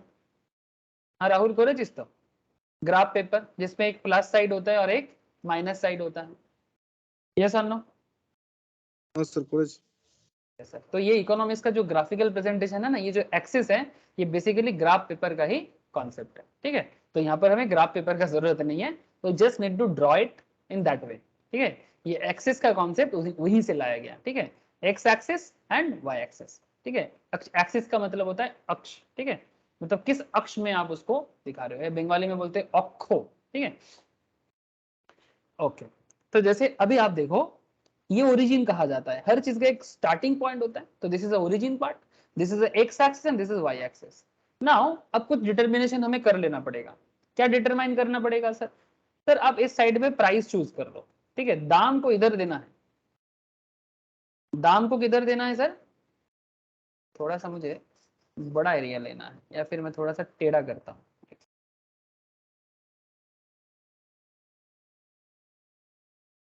इधर आप प्राइस दे दो, वाई एक्सिस में प्राइस दिखाओ और एक्स एक्सिस में आप गुड्स दिखाओ, यूनिट्स दिखाओ, क्वांटिटी कितना लेना है। अब जो आपको मैं शेड्यूल दिखाया था, स्टैटिस्टिक्स दिखाया था, उसको पुट करना है, ठीक है। ये कंप्यूटर में भी आजकल सिखाया जाता है, बेसिक्स ऑफ कंप्यूटर एजुकेशन में, ग्राफिकली प्रेजेंट करना और उसको चार्ट बनाना, पाई चार्ट बनाना, ग्राफ बनाना, बार ग्राफ बनाना, वैसा ही है ये। 0 10 20, ठीक है, 0 हो गया, 10 हो गया,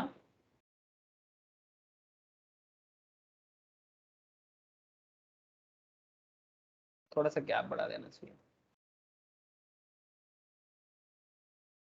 10 के बाद बीच में 20 कर दो और फिर लास्ट में 30 बना दो, ठीक है।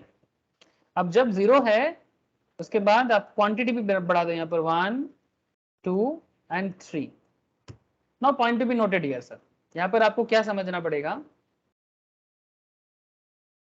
कि सर जब जब दाम 30 का है, प्लीज टेल मी सर, जब दाम 30 है, डिमांड ए कितना किया था? प्लीज टेल मी, जब प्रोडक्ट डिमांड 30 था, ए ने कितना डिमांड किया था? 0, यस और नो? Hello, yes sir. जब दाम थोड़ा कम हुआ, Yes, 30 से जब 30 से दाम 20 हुआ, तब डिमांड थोड़ा बढ़ा था, है ना सर? हाँ। ओके, तो 30 से दाम जैसे थोड़ा 20 में आया, ठीक है, तो एक्चुअल में क्या हुआ, 30 में तो ऐसा ही रहा, 20 में जब आया तो ये एक्चुअली डिमांड एक्चुअल में किया, 20 में कितना किया? 1, ठीक है, 10 में कितना किया? 3। 10 में 3, ओके, 10 में 3, 2 sir. ठीक है। अब इनका जो डिमांड ग्राफ है, ठीक है, अब इसको आपको बस कनेक्ट करना है। तो बेसिकली इसका कनेक्टिविटी यहां से अगर आप खींचते हो तो इस तरह से ये नीचे आएगा, ठीक है। अब यहाँ पर क्या खेल है, इसको थोड़ा सा 20 को ऊपर कर देना तो ये एकदम सही जगह में बैठता, कोई बात नहीं, आप समझ गए सर। 20 को अगर मैं थोड़ा सा ऊपर लिखता तो ऑटोमेटिकली फिट हो जाता। ठीक है, एक सेकेंड। 10 में 3 था कि 2 था? सर 10 में 2 था, आप लोगों ने 3 बोला। 0 में 3, सॉरी सर, इसीलिए सर गड़बड़ मैं हो गई। टोटल डिमांड बोल। मैं टोटल नहीं, मैं ए का बात कर रहा हूँ ना, सर वो 2 था। है ना। ए का थोड़ा सा गड़बड़ हो गया, इसलिए मैं सोच रहा कि सर मैच क्यों नहीं कर रहा, इसीलिए मैच नहीं किया। मैं सोचा कि ठीक है सर, कोई बात नहीं, इजी हो जाएगा, no issue. X axes, Y axes, ठीक है, 0, 10, 20 एंड 30। इधर हो जाएगा 1, 0 के बाद 1, 2 एंड 3। ठीक है, अब इसमें आपको बस पुट करना है, कलर चेंज कर लिया मैंने। जब 30 है तब 0 है, जब 20 है तब 1 है, ठीक है, जब 10 है तब 2 है, और जब 0 है तब 3 है। ठीक है, 0 में 3 है, तो just you need to connect this all this points, ठीक है, ताकि यहाँ से ये बात कनेक्ट हो जाए। ठीक है, यहाँ से कनेक्ट हो जाए, तो ये हो जाएगा डिमांड का, सिंपल। ठीक है, आप स्केल करके करोगे एकदम ऐसे ही दिखेगा।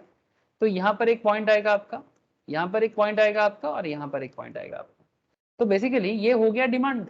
अब यहाँ पर आपके मन में कुछ क्वेश्चन आ रहा है, सर ए का डिमांड आपने बना दिया, लेकिन सर डिमांड का वैसे डाउनवर्ड क्यों हुआ? सर डाउनवर्ड इसलिए हुआ जैसे जैसे दाम कम होता गया, point to be noted here, demand कब है ना, दिस इज डिमांड कब, ये जो कार बना यही डिमांड है। ठीक है, अब डिमांड कब कहीं पर स्ट्रेट लाइन भी होते हैं, कहीं पर थोड़ा सा कार भी होते हैं। ठीक है, वो डिपेंड करता है कि डिमांड के शिफ्टिंग के ऊपर, डिमांड के, वो कार भी हो सकते हैं, मतलब थोड़ा सा ना ऐसा भी हो सकता है, ऐसा भी हो सकता है। ठीक है, हमेशा स्ट्रेट होगा ऐसा जरूरी नहीं है, पर नॉर्मली स्ट्रेट होता है। ठीक है, इन सिंपल। तो ये डिमांड कर्व है, और ये डिमांड कर्व डाउनवर्ड है। डाउनवर्ड मतलब ऐसा इसका स्लोप है, डाउनवर्ड स्लोप। अब इसका जस्टिफिकेशन समझना पड़ेगा सर, ये डाउनवर्ड स्लोप क्यों होता है, why demand curve is a downward slope? It's a very very important question for CA, CS, CMA all. ठीक है, very important question. Demand curve downward slope क्यों होते हैं? इवन बीकॉम लेवल में भी, इसका सवाल किया जाता है कि demand curve downward, even school level में भी, 11 12 में भी जब इकोनॉमिक्स पढ़ा जाता है वहां पर भी, मतलब बेसिक बात है, सबको जानना चाहिए। तो सवाल ये उठता है कि डिमांड कर्व डाउनवर्ड स्लोप क्यों होता है, वो मैं आपको आगे आगे बताऊंगा, लेकिन बिफोर दैट थोड़ा ग्राफिकल प्रेजेंटेशन में समय देते हैं। सर बी का डिमांड कर्व, अब तो आपको डिमांड कर्व का कॉन्सेप्ट समझ में आ गया, अब बी का भी डिमांड कर्व ड्रॉ करो। बी के केस में 0 यहाँ पर है, 10 है, 20 है, 30 है, सेम कॉन्सेप्ट, क्वांटिटी भी 1, 2 एंड 3। लेकिन बी का केस में बी तो 30 में कोई भी चीज डिमांड नहीं किया, 30 में डिमांड तो किसी का नहीं था, ना तो ए का था ना तो बी का था, है ना, ना ए का था ना बी का था। लेकिन बी का तो 20 में भी कोई डिमांड नहीं है, 20 में भी वो 0, 10 में 1 और 0 में 2, है ना। बी का कॉन्सेप्ट थोड़ा सा डिफरेंट रहा। अब आप देखो 20 में ये भी 0, लेकिन इसका डिमांड चालू हुआ कब, फिर इसका डिमांड चालू हुआ 10 में। 10 में कितना मांगा, 10 में 2 मांगा, और 0 में, सॉरी 10 में 1 मांगा,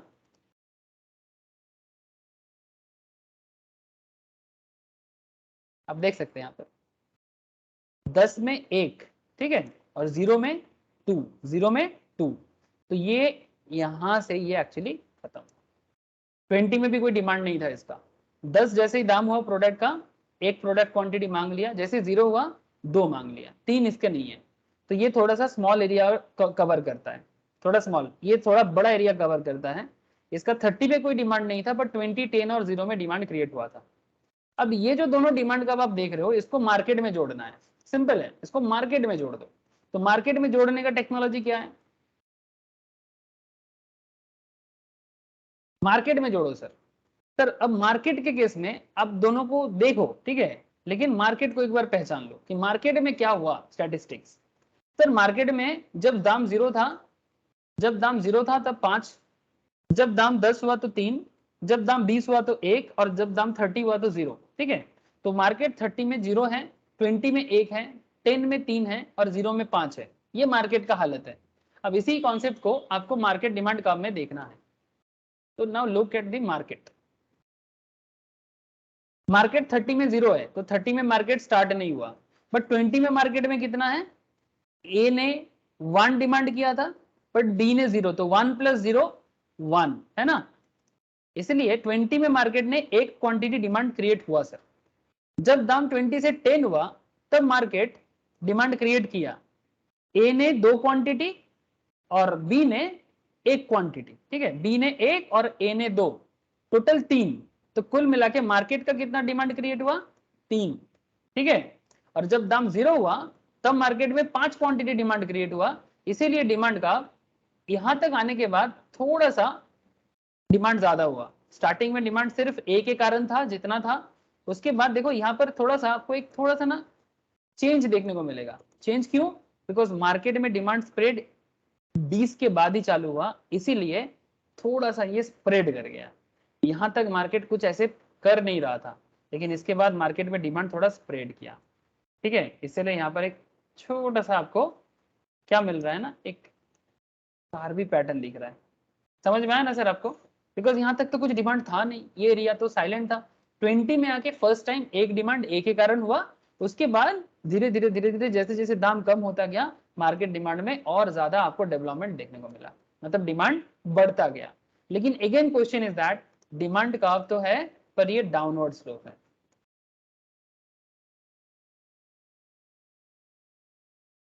सो please tell me sir, first thing, क्या आपको इंडिविजुअल डिमांड कर्व ड्रॉ करना समझ में आया, क्या आपको मार्केट डिमांड कर्व ड्रॉ करना समझ में आया? अगर ये दोनों पॉइंट क्लियर है तो फिर मैं आपको आगे का बात में लेके जाऊंगा। Please tell me. Yes sir. Rahul, Yes, sir. Samanvita, clear ना? सिंपल बात है सर, कुछ नहीं है। आप लोग स्पोर्ट्स देखते हो ना, जैसे कि आईपीएल का ये है, देखो देखो सर, देखो मजा का बात, देखो सर, ये आपको इकोनॉमिक्स पढ़ा रहा हूँ, अब आईपीएल को मैं इसलिए दिखा रहा हूँ बिकॉज आईपीएल में ये क्या है, ये क्या है सर, ये टेबल है। टेबल में हमें कौन सा टीम कितना रन मैच जीता है, हारा है, इसका डिटेल्स मिलता है ना। उसका नेट रन रेट, मतलब कौन कितना ज्यादा बॉल में खेल के, मतलब कम बॉल में रन जिताया है, कितना ज्यादा जल्दी जल्दी विकेट फेंका, ठीक है, मतलब विकेट लॉस किया ओपोनेंट का, उसका रन रेट हाई होता है। मतलब जितना जल्दी जीतोगे, जितना मार्जिन में जीतोगे, उतना बढ़िया रन रेट होता है, ठीक है, इसका स्टैटिस्टिक्स है, ठीक है। इसके बेसिस में यहाँ पर प्लेयर्स है, टेबल्स है, ठीक है, तो ये टेबल के बेसिस में एक्चुअली प्लेयर का मतलब पूरा ये पूरा मैच का कॉन्सेप्ट बनाया जाता है, ठीक है। मैं आपको मैच स्टैटिस्टिक्स दिखाता हूँ एक एग्जांपल के तौर पे।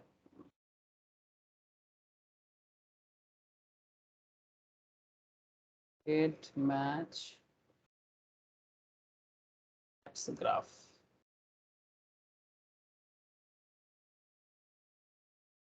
ये देखो सर, ऐसा आप लोगों ने देखा कि नहीं देखा? इस तरह का जब क्रिकेट मैच चलता है या फुटबॉल मैच चलता है, इस तरह का स्टैटिस्टिक्स, ठीक है भाई, किस कौन से टीम ने कितना रन बनाया, हाँ ये देखो, जो आपको मैं इकोनॉमिक्स में सिखा रहा हूँ यही चीज है ना। अरे ये देखो ग्राफ पेपर का X axis and Y axis, ठीक है, इधर क्या है इनिंग रन्स है और इधर क्या है बॉल फेस्ड है, दिखाई दे रहा है क्या? Hello, Yes, sir. Yes sir.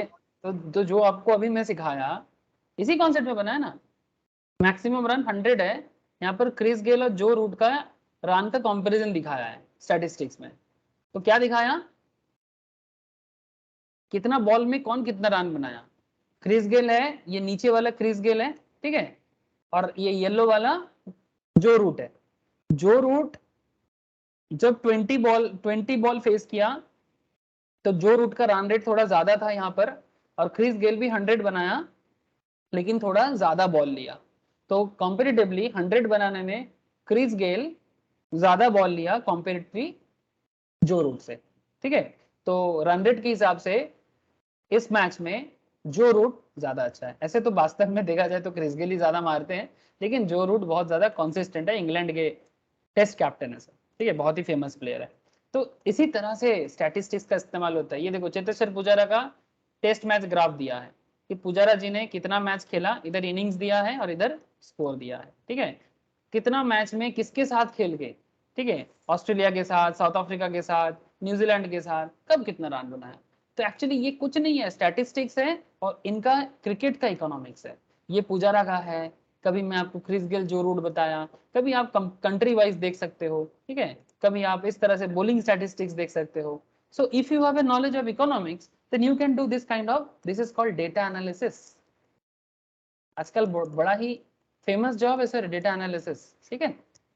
तो बस आपको पहले आना चाहिए डेटा एनालिसिस, इसके बाद सॉफ्टवेयर में डालोगे. आजकल तो सर ये सब हमारा जो माइक्रोसॉफ्ट वर्ड पावर पॉइंट रहता है ना सर, उसमें जस्ट आपको डालना है, ये ऑटोमेटिक दिखाएगा, सॉफ्टवेयर ये ऑटोमेटिक करेगा. लेकिन you must know how to build this, how to build this. ये इकोनॉमिक्स से सिखाया जाता है.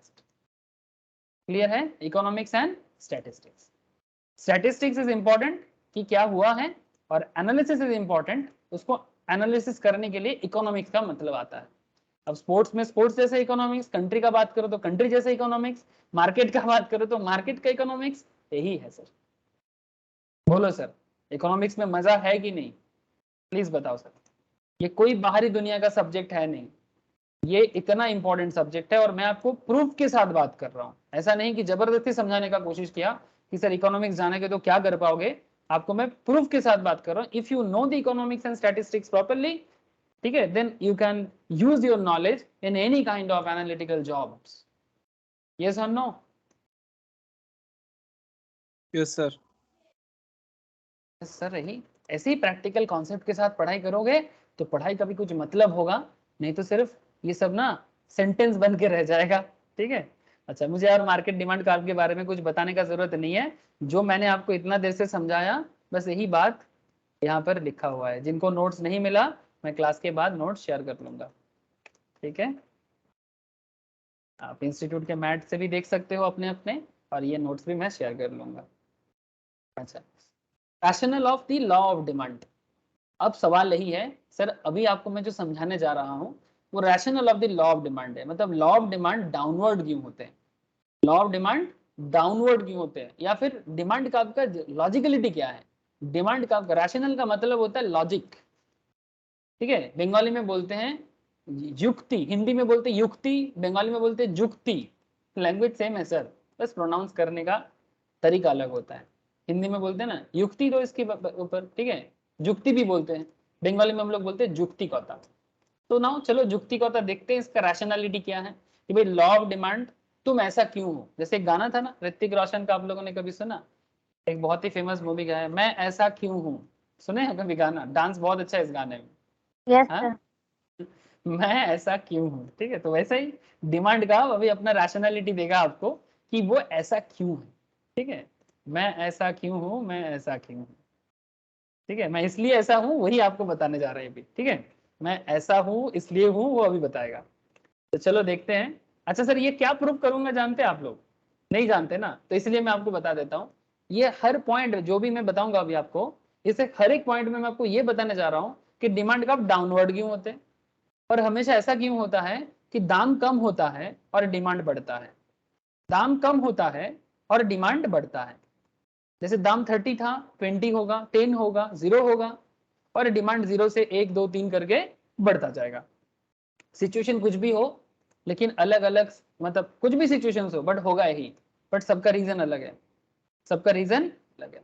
ठीक है, तो चलो यहाँ देखो, नॉर्मली डिमांड का स्लोप डाउनवर्ड, ये नॉर्मल बात है. नॉर्मली डिमांड का स्लोप डाउनवर्ड, तो क्या एबनॉर्मली अपवर्ड होता है? यस, नॉर्मली अगर डाउनवर्ड है तो एबनॉर्मली अपवर्ड होता है.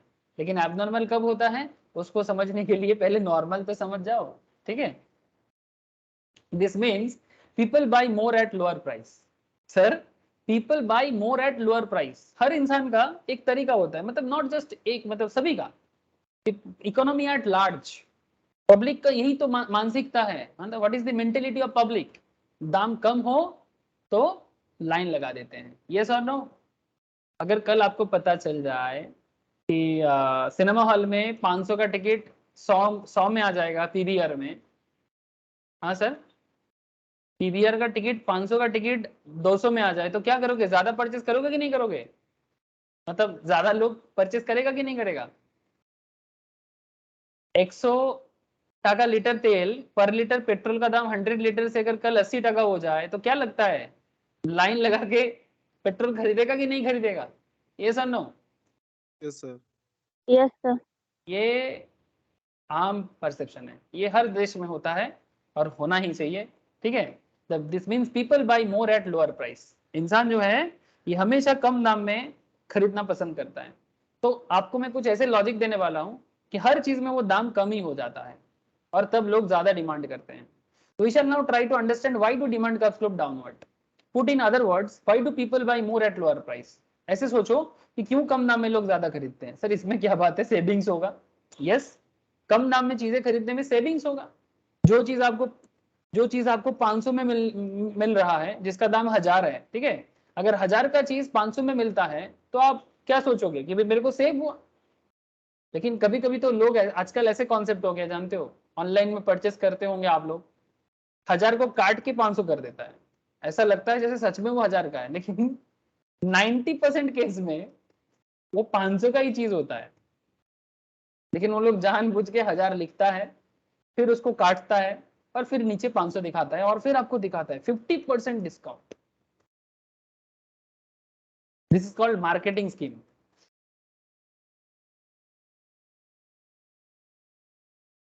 सर ये एक्चुअली इकोनॉमिक्स का जो साइकोलॉजी है इसी को यूज करता है ना रे बाबा।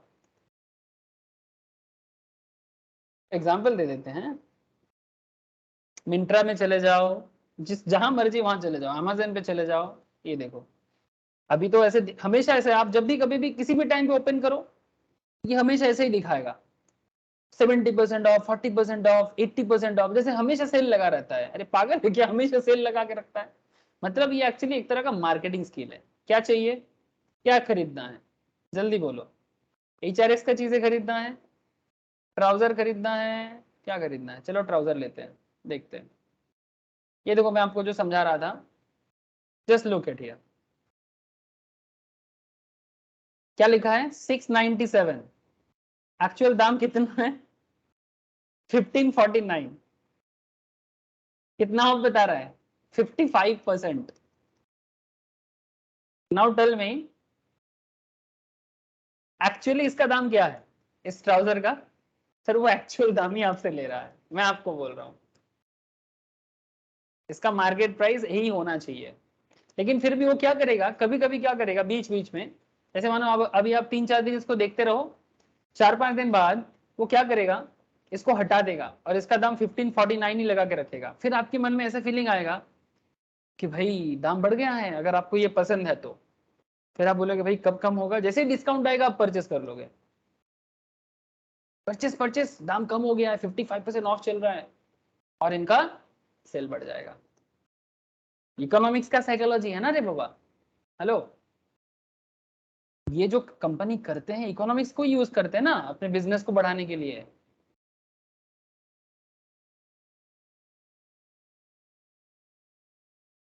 अरे बताओ सर, हाँ ना कुछ तो बोलो।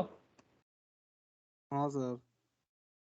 तो बेसिकली इसी तरह से दाम को कम दिखाना चाहता है और डिमांड को बढ़ाना चाहता है। So why do people buy more at lower price, क्यों लोग कम दाम में खरीदते हैं। Different economist have different explanation, these are given below. चलो अलग अलग एक्सप्लेनेशन देखने को मिलेगा आपको। कोई बोलता है price effect of A fall in price, price effect of A fall in price, दाम कम करके दिखाओ डिमांड बढ़ जाएगा। या फिर कई बार सच में डिस्काउंट होता है, जैसे बंगाल में हमारे यहाँ पर अभी क्या चल रहा है, पहला बैसाख आ रहा है ना, तो चैत्र सेल, अरे अभी क्या लगा है मार्केट में, हमारे बंगाल में चैत्र सेल चलता है बिकॉज हमारा बंगाली न्यू ईयर आ रहा है, पहला वैशाख। जैसे हर एक स्टेट में ही बैसाख है अभी आ रहा है, ठीक है, महाराष्ट्र में, पंजाब में, हर जगह में बैसाख थोड़ा बहुत 15-20 दिन का इधर उधर होता है कैलेंडर के हिसाब से। तो बंगाली न्यू ईयर आ रहा है, Bengali new year, Orissa new year same date पे आता है, बांग्लादेश न्यू ईयर, ठीक है, एक्चुअली बंगाल मतलब बांग्लादेश एक ही है, ठीक है। तो चैत्र सेल चल रहा है अभी। अब चैत्र सेल में भी दाम को कम दिखाते हैं, एक्चुअली ये स्टॉक सेल है, पुराना स्टॉक को निकालने के लिए सेल करते हैं, लेकिन डिमांड बढ़ता है लोगों को एक परचेस करने का, मतलब मार्केट में जाने का, खरीदने का एक बहुत सुंदर का एक मतलब ये ट्रेंड है सर, ठीक है। चैत्र सेल में पुराना ओल्ड स्टॉक कंपनी क्या करते हैं, दुकानदार निकालते हैं और दाम को कम करते हैं तो लोग ज्यादा से ज्यादा खरीदते हैं। ये कॉन्सेप्ट है सर। ये देखो चैत्र सेल लिखते ही, ये देखो ये रिलायंस ट्रेंड मोस्ट प्रॉब्ली, ठीक है, हैप्पी चैत्र सेल दिखाई दे रहा है आप लोगों को, हाँ ये बंगाली में लिखा है, चैत्र सेल अप टू 60%, ठीक है, ये बड़ा फेमस है। চৈত্রের কেনাকাটায় নতুন বছরের সূচনা, मतलब start your new year with a Chaitra sale purchase, ठीक है। So what is this?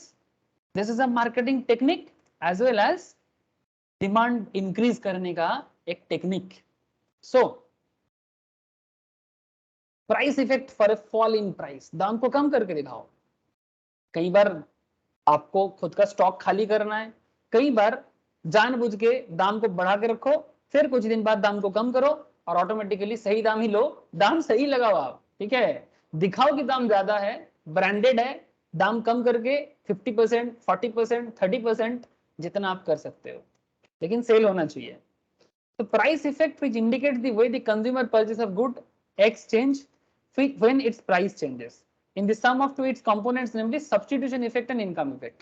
अब प्राइस इफेक्ट में दो कॉन्सेप्ट काम करते हैं इकोनॉमिक्स में, एक को कहा जाता है सब्स्टिट्यूशन, दूसरे को कहा जाता है इनकम। सर ये कब होता है, कैसे होता है, जानना पड़ेगा ना सर, बहुत वाइटल इफेक्ट बताने जा रहा हूं, ध्यान से सुनो sir. Substitution effect and income effect, economist क्या कहते हैं इसके बारे में। सर एक इकोनॉमिस्ट है हिक्स एंड एलन, ठीक है, दोनों इकोनॉमिस्ट एक साथ काम करते हैं, ठीक है। इनका थ्योरी बहुत ही पढ़ाया जाता है हम लोगों को, आगे आगे कंज्यूमर बिहेवियर में भी इनका काफी इंपॉर्टेंट थ्योरी है। Hicks and Allen have explained the law in terms of substitution effect and income effect. Substitution effect describes the change in demand for a product when its relative price changes. When the price for a commodity falls, the price ratio between items change and it becomes relatively cheaper than other commodity.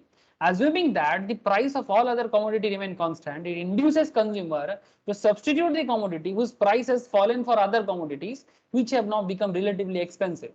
The result is that the total demand for the commodity whose price has fallen increases. This is called substitution effect.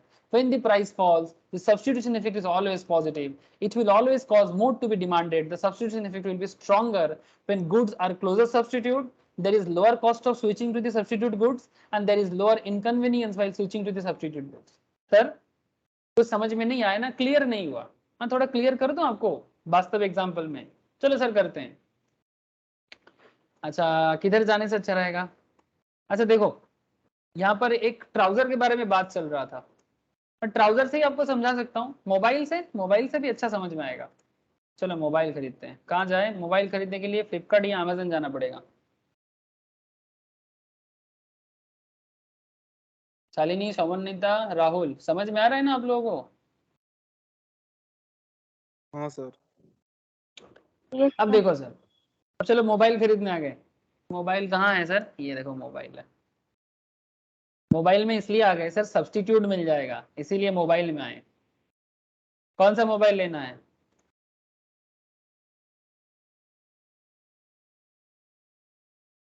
Mobile थोड़ा ज्यादा दाम वाला लेते हैं। अच्छा देखो Redmi note 8, note 10, ठीक है सर, ये 12,999 बता रहा है। अच्छा आप कंपेयर करते हो कि नहीं करते हो?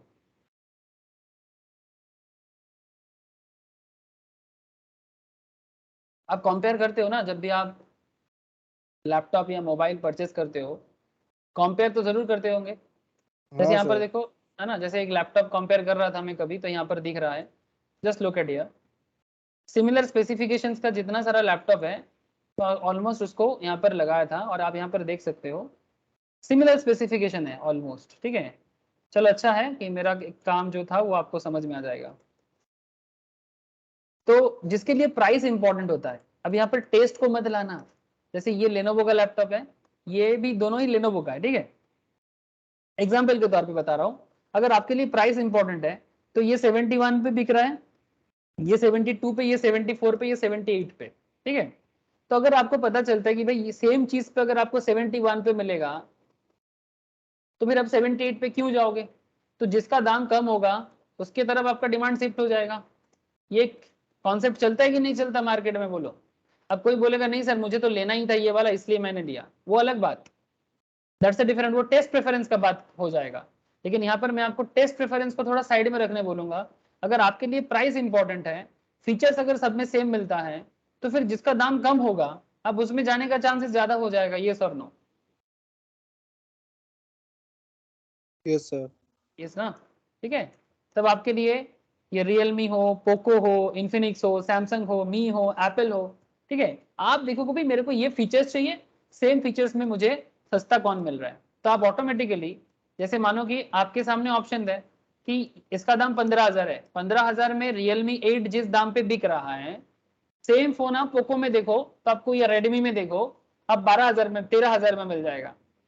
तो ऑटोमेटिकली बहुत सारे लोग क्या करेगा भाई, 15,000 में क्यों मैं रेडमी को दूं, उससे अच्छा है मैं पोको में शिफ्ट हो जाऊं, या रियलमी में, रियलमी को क्यों, तो उससे अच्छा रेडमी में शिफ्ट हो जाऊं।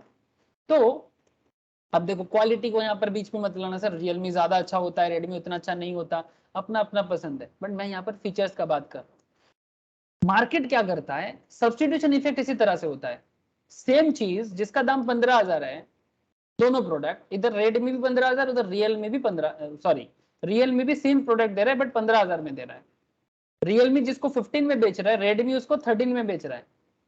सर दोनों सब्स्टिट्यूट प्रोडक्ट है कि नहीं है, प्लीज ये मुझे बता दो, आप रियलमी की जगह रेडमी नहीं ले सकते हो कि नहीं ले सकते, ये please tell me now. Hello, हाँ सर, ले सकते हैं। तो अगर आपको सेम स्पेसिफिकेशन 15 का चीज अगर 13 में हो जाए तो आप इसमें शिफ्ट हो जाओगे, तो क्या हम ऐसे बोल सकते हैं कि रियलमी का सब्स्टिट्यूट है रेडमी? हाँ सर। यस, ठीक है, तो बात यही है सर, यहाँ पर इकोनॉमिस्ट हिग्स एंड एलन ने एक्चुअली यही बताया कि अगर बात सब्स्टिट्यूट गुड्स की है, जिसका दाम कम होगा, जिसका दाम कम होगा, ठीक है, जिनके बीच में रिलेटिव कंपटीशन है, ठीक है, जिसका दाम कम होगा उसका डिमांड बढ़ जाएगा। The result is that total demand for the commodity whose price has fallen increases, जिसका दाम कम होगा उसका डिमांड बढ़ जाएगा। This is called substitution effect. Popularly ने इसको ना नॉर्मली टी एंड कॉफी से समझाया जाता है, चाय कॉफी ये पुराने जमाने में चलता था, बहुत पॉपुलर एग्जाम्पल है टी कॉफी का, क्योंकि टी कॉफी सब्स्टिट्यूट है, अगर टी का दाम बढ़ जाएगा लोग कॉफी में शिफ्ट हो जाएगा, या कॉफी का दाम बढ़ जाएगा तो लोग टी में शिफ्ट हो जाएगा, ठीक है, ये सब्स्टिट्यूशन इफेक्ट है। तो अल्टीमेटली बात यही है, एक चीज पे आप समझ रहे हो sir, price effect of falling price, जिसका भी दाम कम होगा, अगर same satisfaction, same kind of need पूरा करता है, दाम कम मतलब होते ही डिमांड बढ़ना। लॉ ऑफ डिमांड का फॉर्मूला क्या है, दाम कम होगा डिमांड बढ़ेगा, ठीक है। तो ये सब्स्टिट्यूशन इफेक्ट तब काम करता है, the goods are closer substitute, जैसे कि रेडमी, रियलमी, ठीक है, क्लोजर सब्स्टिट्यूट, ठीक है, there is lower cost of switching to the substitute goods, मतलब सब्स्टिट्यूट का जो बात है ना सर, उसमें कॉस्ट बहुत ज्यादा नहीं है, लोअर कॉस्ट है। जैसे अगर आप रियलमी का 14,999 बता रहा था, रेडमी का 13,999 बता रहा है, बहुत ज्यादा डिफरेंस नहीं है, हार्डली 1,000 का डिफरेंस है। मतलब ऐसा नहीं होगा, सब्स्टिट्यूट गुड्स में कभी भी 5,000 10,000 का डिफरेंस नहीं होना चाहिए। आप बात समझ रहे हो ना? क्या मैं रियलमी के साथ आईफोन को कंपेयर कर पाऊंगा? नहीं सर। हाँ सर, नहीं सर। क्या? नहीं सर, नहीं कर सकते। मैं एप्पल के आईफोन को कंपेयर नहीं कर सकता, बिकॉज ये काफी डिफरेंस है, बहुत ज्यादा डिफरेंस है। कहाँ एक 74,000 का फोन और कहाँ एक 13,000 का फोन, भले ही आपको रैम रोम सेम मिले, बट आईफोन का जो टेक्नोलॉजी है वो थोड़ा सुपीरियर क्वालिटी का है, so you can't compare them. इसलिए ये पॉइंट एकदम जस्टिफाइबल है। There is lower cost of switching, ठीक है, जैसे रियलमी रेडमी में स्विचिंग हो सकता है, लेकिन रियलमी के साथ आईफोन नहीं जा सकता। क्या शालिनी, सवन नेता बोलो, सब्स्टिट्यूशन इफेक्ट समझ में आ रहा है? Yes sir. And there is lower inconvenience while switching to the substitute goods, ठीक है, मतलब बहुत ज्यादा आपको मतलब दिक्कत नहीं होगा सब्स्टिट्यूट करने में, इनकन्वीनियंस जो है वो कम रहेगा, ठीक है, मतलब आप शिफ्ट करोगे ना, लोअर मतलब हायर, इनकन्वीनियंस मतलब क्या, असुविधा, ठीक है, कन्वीनियंट मतलब सुविधा, कन्वीनियंट लोअर होगा, इनकन्वीनियंस लोअर होगा, मतलब बहुत दिक्कत नहीं होगा सब्स्टिट्यूट चूज करने में, ठीक है, आप इजीली थोड़ा बहुत घूमने से मिल जाएगा, आपको थोड़ा सा घूमने से मिल जाएगा। सो ये तीनों कैरेक्टर अगर फुलफिल करता है तो सब्स्टिट्यूशन इफेक्ट में जिसका दाम कम होगा उसका डिमांड बढ़ेगा, तो ऑटोमेटिकली डिमांड कब डाउनवर्ड हुआ कि नहीं हुआ? डिमांड कब डाउनवर्ड हुआ कि नहीं हुआ? Please tell me. जिसका दाम कम होगा उसका डिमांड बढ़ता जाएगा। ठीक है, जस्टिफिकेशन, पहला जस्टिफिकेशन क्लियर है? Yes sir. जिसका दाम कम होगा उसका डिमांड बढ़ता जाएगा। ये मार्केट का ट्रेंड है सर, पैटर्न है। ठीक है सर, अब दूसरा पैटर्न पे चलते हैं। डिमांड बढ़ने का और भी रीजन है, not just substitution effect, income effect भी आता है सर। सर इनकम इफेक्ट क्या है? सर आपका इनकम बढ़ेगा तो फिर क्या होगा, डिमांड बढ़ जाएगा आपका। से फॉर एग्जाम्पल राहुल अभी एक 10,000 का जॉब करता है, एग्जाम्पल है। ठीक है, राहुल का कल जॉब चेंज हो गए, राहुल 20,000 का जॉब करने लगेगा। राहुल जब 10,000 का नौकरी करता था, राहुल का कॉस्ट ऑफ लिविंग, और राहुल जब 20,000 का नौकरी करेगा, राहुल का कॉस्ट ऑफ लिविंग सेम रहेगा डबल होने से, या राहुल का कॉस्ट ऑफ लिविंग में चेंजेस आएगा? चेंजेस आएगा। पहले राहुल जब 10,000 कमाता था, घर पे ही खाना खाता था, बिकॉज बाहर खाना खाने के लिए एक्स्ट्रा पैसा राहुल के पास सेव नहीं होता था। अभी राहुल क्या करता है, क्योंकि इनकम ज्यादा करता है तो रास्ते में खाना खा लेता है, रेस्टोरेंट में भी कभी कभी जाता है। क्यों? क्योंकि राहुल के पास इनकम बढ़ा है, तो राहुल का मार्केट डिमांड बढ़ जाएगा। ठीक है, तो डिमांड बढ़ने का और एक तरीका है income effect. Increase in demand on account of an increase in real income is known as income effect. When price of a commodity falls, sir ध्यान से सुनना, दाम अगर किसी चीज का कम होता है तो आपका इनकम बढ़ जाएगा। The consumer can by the same quantity of the commodity with lesser money, or he can buy more of the same commodity with the same amount of money. In other words, as a result of fall in price the commodity, the consumer's real income or purchasing power increases. तो बात को थोड़ा अलग level में सोचो। यहाँ पर मैंने इनकम इफेक्ट को ला दिया था, बट आपको थोड़ा इनकम इफेक्ट में कंज्यूमर इनकम को बढ़ाना नहीं है। ठीक है, राहुल का इनकम नहीं बढ़ा, पॉइंट बी नोटेड। मैंने आपको अभी जो समझा रहा था, राहुल पहले 10 के कमा रहा था, अभी 20 के कमाता है, बट ये 20 को भूल जाओ, राहुल 20 के नहीं कमाता है, राहुल 10 के ही कमाता है।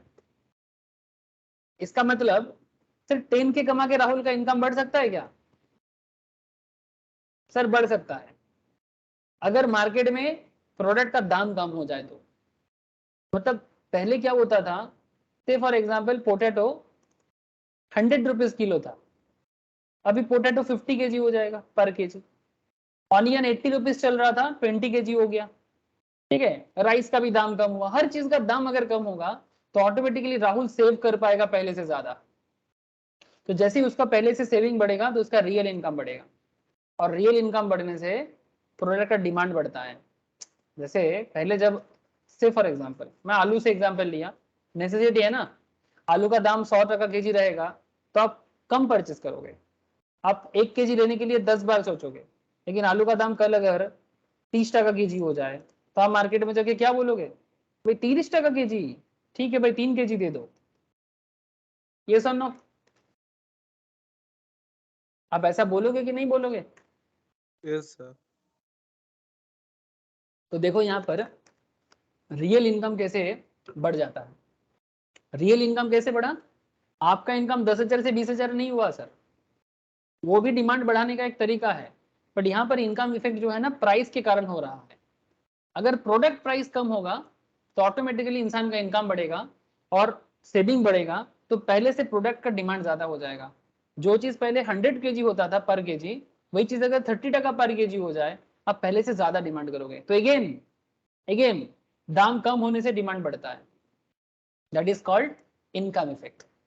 A part or whole of the resulting increase in real income can now use to buy more of the commodity in question, given that good is normal, therefore the demand for that commodity increases. Normal goods होगा तो ऐसा होता है, जैसे कि मैंने simple आलू potato लिया। However, there is one exception in the case of inferior goods. Inferior मतलब सर, inferior का मतलब होता है लो क्वालिटी गुड्स। अब लो क्वालिटी का ना कोई प्रॉपर डेफिनेशन नहीं है। जैसे मानो जो लोग शॉपिंग मॉल का कपड़ा पहनते हैं, उनके लिए जो फुटपाथ का कपड़ा होता है वो क्या होगा, प्लीज टेल मी। अगर आप शॉपिंग मॉल का कपड़ा पहनते हो, आप शॉपिंग मॉल से क्लोथ परचेस करते हो, तो फुटपाथ का प्रोडक्ट आपके लिए इंफीरियर हुआ, ये सब नो? Yes sir. तो इंफीरियर का कोई ऐसे डेफिनेशन नहीं है। ठीक है, इंफीरियर मतलब आपकी लिविंग स्टैंडर्ड के बेसिस में है। आप अगर बड़े शॉप से प्रोडक्ट खरीदते हो तो रास्ते में जो फुटपाथ में बिक रहा है वो आपके लिए इंफीरियर है। ठीक है, सस्ता है, लो क्वालिटी है। लेकिन लो क्वालिटी प्रोडक्ट का दाम कम होने से उसका डिमांड नहीं बढ़ता है sir. There is one exception in the case of inferior goods. The income effect works in the opposite direction to the substitution effect. मतलब बात ऐसा है कि आपका इनकम जब बढ़ता है ना सर, इंफीरियर गुड्स आप नहीं खरीदते हो। मतलब ये एक्सेप्शन में काम करते हैं। आपका इनकम बढ़ जाएगा ना, तो आप महंगा चीज खरीदना चाहते हो, आप सस्ता चीज नहीं खरीदना चाहते। आपको क्वालिटी पे प्रेम आ जाता है। क्वालिटी पे प्रेम मतलब फुटपाथ का गुड्स आपको अभी इंफीरियर लगने लगता है, क्वालिटी अच्छा नहीं लगने लगता है। लेकिन एक जमाना था जब आप फुटपाथ में ही खाना खा लेते थे, फुटपाथ का ही कपड़ा पहन लेते थे, बट आजकल आपको फुटपाथ का चीज पसंद नहीं आएगा। क्यों? बिकॉज आपका इनकम बढ़ गया है। तो इंफीरियर गुड्स के केस में इंसान का इनकम बढ़ने से इंफीरियर गुड्स का डिमांड कम होता है। बात समझ में कुछ आया? और इंफीरियर का मतलब आपको बताया, जो चीज लो कॉस्ट में आता है। आप पहले खाते थे लेकिन अभी आप महंगा चीज खाते हो, तो लो कॉस्ट मतलब जैसे मानो कि रास्ते में जो नॉर्मल ब्रेड होता है, ठीक है, ब्रेड समझते हो ना, एक लो कॉस्ट ब्रेड होता है, बापूजी केक होता है, ठीक है, वो अभी सस्ता वाला इंफीरियर केक माना जाता है, क्योंकि आजकल मियाँ मोरे का केक आ गया रे बाबा। हमारे बंगाल में बड़ा फेमस है केक है सर, आई होप आप लोग जानते होंगे, बापूजी केक वर्सेस मियाँ मोरे। ऐसे कोई कंपैरिजन नहीं करना चाहिए, मैं बस ऐसे ही एक आपको दिखा रहा हूँ। बापूजी केक, ये देखो, ये सब मियाँ मोरे का केक है, मियाँ मोरे से वेरी फेमस ब्रांड, ठीक है। अब अगर आपका इनकम बढ़ जाएगा, आप क्या खाओगे? मियाँ मोरे खाओगे कि बापूजी केक खाओगे? जल्दी बोलो। मियाँ और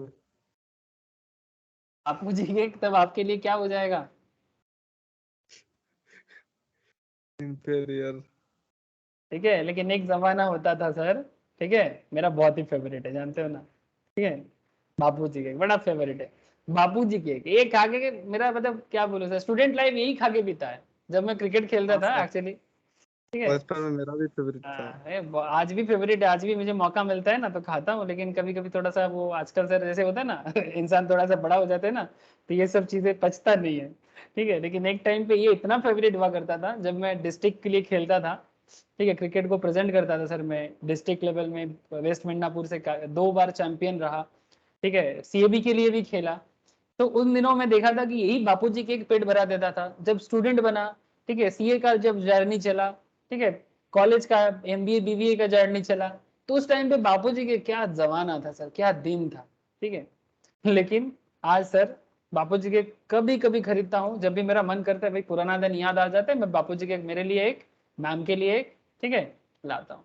फिर मैं बोलता हूँ खाओ आज बापूजी केक खाना है, ठीक है। लेकिन नॉर्मल तौर पे कोई भी आते हैं, गेस्ट आते हैं, भाई बिस्क फार्म में जाओ, मियाँ मोरे में जाओ, ठीक है, या फिर आजकल मॉन्जिनीस का भी स्टोर फिर से रीओपन हो गया है। अभी मियाँ मोरे मॉन्जिनीस हमारे लिए सुपीरियर बन गया है और बापूजी हमारे लिए इंफीरियर बन गया है, ठीक है। ये है इकोनॉमिक्स का फंडा। तो बात यही है कि इनकम इफेक्ट इंफीरियर गुड्स पे लागू नहीं होता है। आपका इनकम बढ़ जाएगा तो आप महंगा चीज ही ज्यादा पसंद करोगे कंपेयर टू इंफीरियर। अब इंफीरियर का कोई ऐसे डेफिनेशन नहीं है, आप किसी भी चीज को ऐसी इंफीरियर नहीं बोल सकते, it's all depend on your capacity, ठीक है, आपका लिविंग स्टैंडर्ड के ऊपर। तो आई होप कि आपको समझ में आ गया कि इनकम इफेक्ट किस तरह से अगेन प्रोडक्ट का दाम को कम करता है और डिमांड को बढ़ाता है। क्लियर है सर बात? Please tell me. यहाँ पर हम लोगों ने 2 पॉइंट पढ़ा, एक substitution effect, another is income effect, but इन दोनों केसों में fall in price effect the demand. दाम कम हुआ, डिमांड बढ़ा, दाम कम होगा, डिमांड बढ़ेगा। बोलो सर बोलो।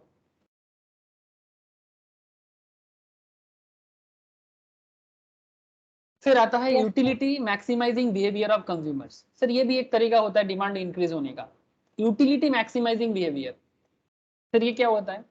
Consumer is in equilibrium, consumer is in equilibrium, that is maximise is satisfaction. मतलब जिस चीज से आपको ज्यादा सेटिस्फैक्शन मिलता है वो चीज आप हमेशा ज्यादा मांगोगे, लेकिन सवाल ये उठता है जितना ज्यादा मांगोगे दाम कम देना चाहोगे। जैसे सर अभी कभी आप ऐसे किए हो क्या, मार्केट में जाके 5 लीटर तेल लाओगे तो ज्यादा दाम दोगे कि 1 लीटर तेल के लिए ज्यादा दाम देते हो? बात को समझने का कोशिश करना। अगर 1 लीटर तेल का दाम 180 टका है तो 5 लीटर का दाम कितना होना चाहिए? 180 इंटू 5 900 होना चाहिए। लेकिन आप देखना दुकानदार आपको 5 लीटर तेल 850 में दे देता है। क्या ऐसा होता है? हाँ सर। अब ऐसा क्यों होता है? जब ज्यादा लेते हो तो दुकानदार डिस्काउंट इसलिए करता है। दुकानदार का बात सप्लायर का कॉन्सेप्ट है, मैं दुकानदार के पर्सपेक्टिव से सप्लाई में बात करना पसंद करूंगा, बट फिर भी आपको बता देता हूं दुकानदार के लिए बात यह है ना, वो वॉल्यूम में ज्यादा कमाते हैं। मतलब 1 लीटर तेल बेच के अगर वो मानो, सिंपल बात है, ये 180 का तेल से फॉर एग्जाम्पल दुकानदार ने 170 में खरीदा था और आपको 180 में बेचा, तो दुकानदार ने कितना प्रॉफिट किया सर? 10 रुपीज। लेकिन आपने एक ही लीटर, आपने सिर्फ 1 लीटर ही लिया तो दुकानदार को 10 टका मिला, ठीक है। लेकिन अगर आप 5 लीटर तेल का बात करते हैं तो दुकानदार को नॉर्मली 5 लीटर तेल के लिए आपको 180 की जगह, ये जैसे 850 हुआ तो कितना हुआ सर? 850 मतलब 1 लीटर कितना करके आया? 850 बाई 5 करो ना, 170। 170 हुआ, ठीक है। तो दुकानदार का मानो खरीदा हुआ है थोड़ा और कम खरीदा हुआ है, ठीक है। तो दुकानदार 50। इसमें, ठीक है, तो थोड़ा मार्जिन में कमाएगा, ठीक है। तो अगर दुकानदार का पॉसिबिलिटीज होता है वो जितना कम में खरीदेगा उतना। अगर यहाँ पर अगर 160 में इसको सोचो, 160 में है तो 160 में है तो यहाँ पर 20 कमाता तो यहाँ पर 50 कमाएगा। दुकानदार 30 रुपीज ज्यादा कमाएगा, वो वॉल्यूम में कमाता है इसलिए आपको देता है। लेकिन अभी सप्लायर का पर्सपेक्टिव, ये दुकानदार का बात जब भी मैं करूंगा इसका मतलब वो सप्लाई का बात कर रहा हूँ, लेकिन करेंटली मेरा कॉन्सेप्ट डिमांड से है, ठीक है। अब आप क्यों ज्यादा कम देना चाहोगे? और आप कम देने के लिए ही जाते हो कि भाई 5 लीटर के लिए तो मैं कभी भी 1 लीटर का दाम नहीं दूंगा, कम देना। 1 केजी आलू के लिए अगर आप दुकानदार को 30 टका देते हो, 5 केजी आलू लेते हो तो दुकानदार को आप 30 टका करके दोगे, कम दोगे? बोलो। कम देंगे। कम देंगे। इसको बोलते हैं यूटिलिटी मैक्सिमाइजिंग बिहेवियर। जो चीज में आपका यूटिलिटी ज्यादा लगता है आप वो चीज ज्यादा चाहते हो, और ज्यादा चाहते हो और इसलिए आप कम दाम भी देना पसंद करते हो। तो दाम कम करोगे तभी लेंगे, अदरवाइज नहीं। ऐसा होता है कि नहीं? दाम कम, दुकानदार को क्या बोलते हैं? दाम कम करो तो 5 केजी ले लेंगे, दाम कम करो तो 4 कपड़ा ले लेंगे, दाम कम करो तो 10 केजी ले लेंगे, 10 लीटर ले लेंगे, 5 केजी ले लेंगे। तो दाम कम करोगे तो डिमांड बढ़ेगा। इसको बोलते हैं, इसको बोलते हैं सर कंज्यूमर यूटिलिटी कॉन्सेप्ट बोलते हैं, ठीक है। लॉ ऑफ, इसका एक नाम है sir, law of diminishing marginal utility, ठीक है। इसका एक दूसरा नाम भी है law of diminishing marginal utility. मैं आगे आगे बात करूंगा। ये कॉन्सेप्ट के बारे में सबसे पहले बात किया सर अल्फ्रेड मर्सेल ने, ठीक है। देखो, when the marginal utility of the commodity and its price equalize, according to Alfred Mursell, very famous economist, the consumer has a diminishing utility for each additional unit of a commodity. हर एक extra के लिए, जैसे पहला litre तेल आपके लिए जितना important है, सेकंड लीटर तेल आपके लिए उतना इंपॉर्टेंट नहीं है, थर्ड लीटर तेल उससे और कम यूटिलिटी है, फोर्थ के लिए भी और कम, फिफ्थ के लिए भी और कम। इसलिए 1 लीटर तेल के लिए दुकानदार भी कम नहीं करेगा, आप भी डिस्काउंट नहीं मांगोगे। सेकंड लीटर के लिए भी थोड़ा सोच के, ठीक है। लेकिन 3 लीटर के बाद से आप थोड़ा डिस्काउंट मांगोगे, क्यों? Because third litre, fourth litre, fifth litre आपको अभी इतना जरूरत नहीं है, तो जो चीज इतना जरूरी नहीं है उसके लिए ज्यादा दाम क्यों दे, ठीक है। बात समझ में आया?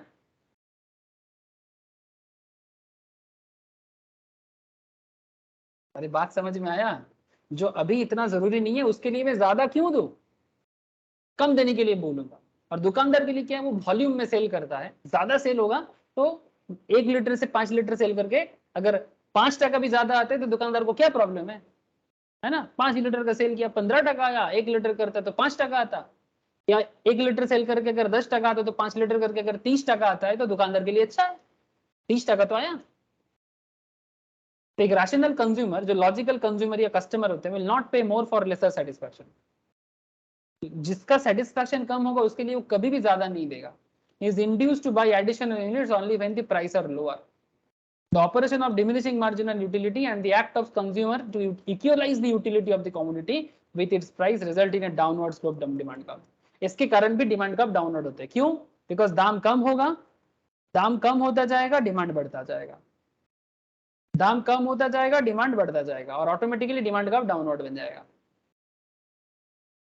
जब दाम 20 था आप 1 यूनिट ले लेते, दाम 18 हुआ आप 2 यूनिट ले लोगे, दाम 16 हुआ आप 3 यूनिट ले लोगे, दाम अगर 14 होगा आप 4 यूनिट ले लोगे।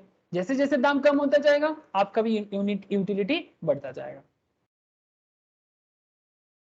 तो समझ में आया sir, law of diminishing marginal utility, इसके बारे में मेनली बात किया है अल्फ्रेड मर्सेल ने, इसका डिटेल्स चर्चा करेंगे। अल्फ्रेड मर्सेल का ये law of diminishing marginal utility is a very famous concept, consumer behaviour में आऊंगा ना उसमें और डिटेल्स चर्चा करूंगा, लेकिन this is another reason for demand का डाउनवर्ड होने का। और भी कुछ अलग अलग रीजंस होते हैं, जैसे कि न्यू कंज्यूमर मार्केट में आ जाए, when the price of a commodity falls more consumers start buying it because some of those who could not afford to buy it earlier, जो पहले नहीं खरीद पाता था वो अभी खरीद लेगा, this raises the number of consumer, इसके कारण नंबर ऑफ कस्टमर बढ़ता है at a lower price and hence the demand for the commodity in question increases। different use, जिस चीज का ज्यादा से ज्यादा यूज है उसका दाम हमेशा कम लेवल में ही रहता है। मेनी कमोडिटीज है मल्टीपल यूजेस, बहुत सारा चीजें जैसे हमारे समाज में मिलता है इसका मल्टीपल यूज होता है। When price of such commodities are high they will be put in limited use only, उसको सिर्फ और सिर्फ लिमिटेड यूज में रखा जाता है। If the price of such commodities fall they will be put to more number of uses and therefore their demand will increase. Thus the increase in number of uses, जितना जिस चीज का uses जितना बढ़ेगा उसका दाम उतना कम होता जाएगा और डिमांड बढ़ता जाएगा। सर एक ऐसे प्रोडक्ट का नाम बोल सकते हो जिसका मल्टीपल यूज है? मल्टीपल यूज हमारे समाज में मिल्क, सर मिल्क का दाम अगर ज्यादा रहेगा, अगर मानो कि कल मार्केट में 100 रुपीज पर लीटर दूध बिकेगा, तो एक आम फैमिली, एक नॉर्मल फैमिली ये दूध किसके लिए परचेस करेगा? प्लीज टेल मी।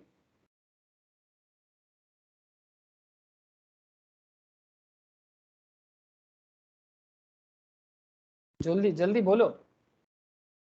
एक नॉर्मल फैमिली ये दूध किसके लिए परचेस करेगा अगर कल हमारे देश में दूध 100 टका लीटर हो जाए तो? घर में जब बच्चा होता है उसके लिए। Thank you sir, very good. ठीक है, जो चाइल्ड है सिर्फ उसके लिए परचेस करेगा, मतलब ओनली फॉर नेसेसिटी के लिए यूज करेगा। लेकिन कल अगर दूध का दाम जैसे अभी नॉर्मल रेट में चल रहा है, दूध का प्रोडक्शन में भारत अभी दुनिया में नंबर 1 है, प्राउड फील करो। ठीक है, तो दूध अभी 50 टका लीटर, 30 टका लीटर ऐसा चल रहा है, 40 टका लीटर। गांव साइड में तो 30-40 रुपीज करके लीटर चलता है, शहरों में थोड़ा पैकेजिंग वगैरह मिलता है तो थोड़ा दाम ज्यादा है, 50, 55, 60 ऐसा लीटर है।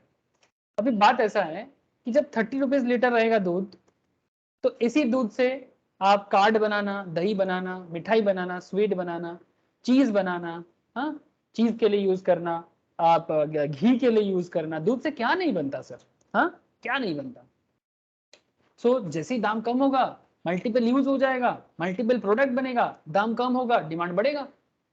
यस और नो?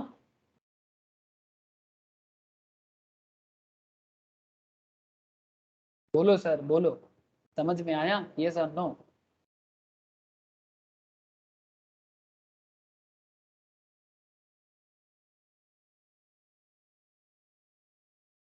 श्रवणिता, शालिनी, राहुल, बोल क्लियर हुआ कि नहीं हुआ?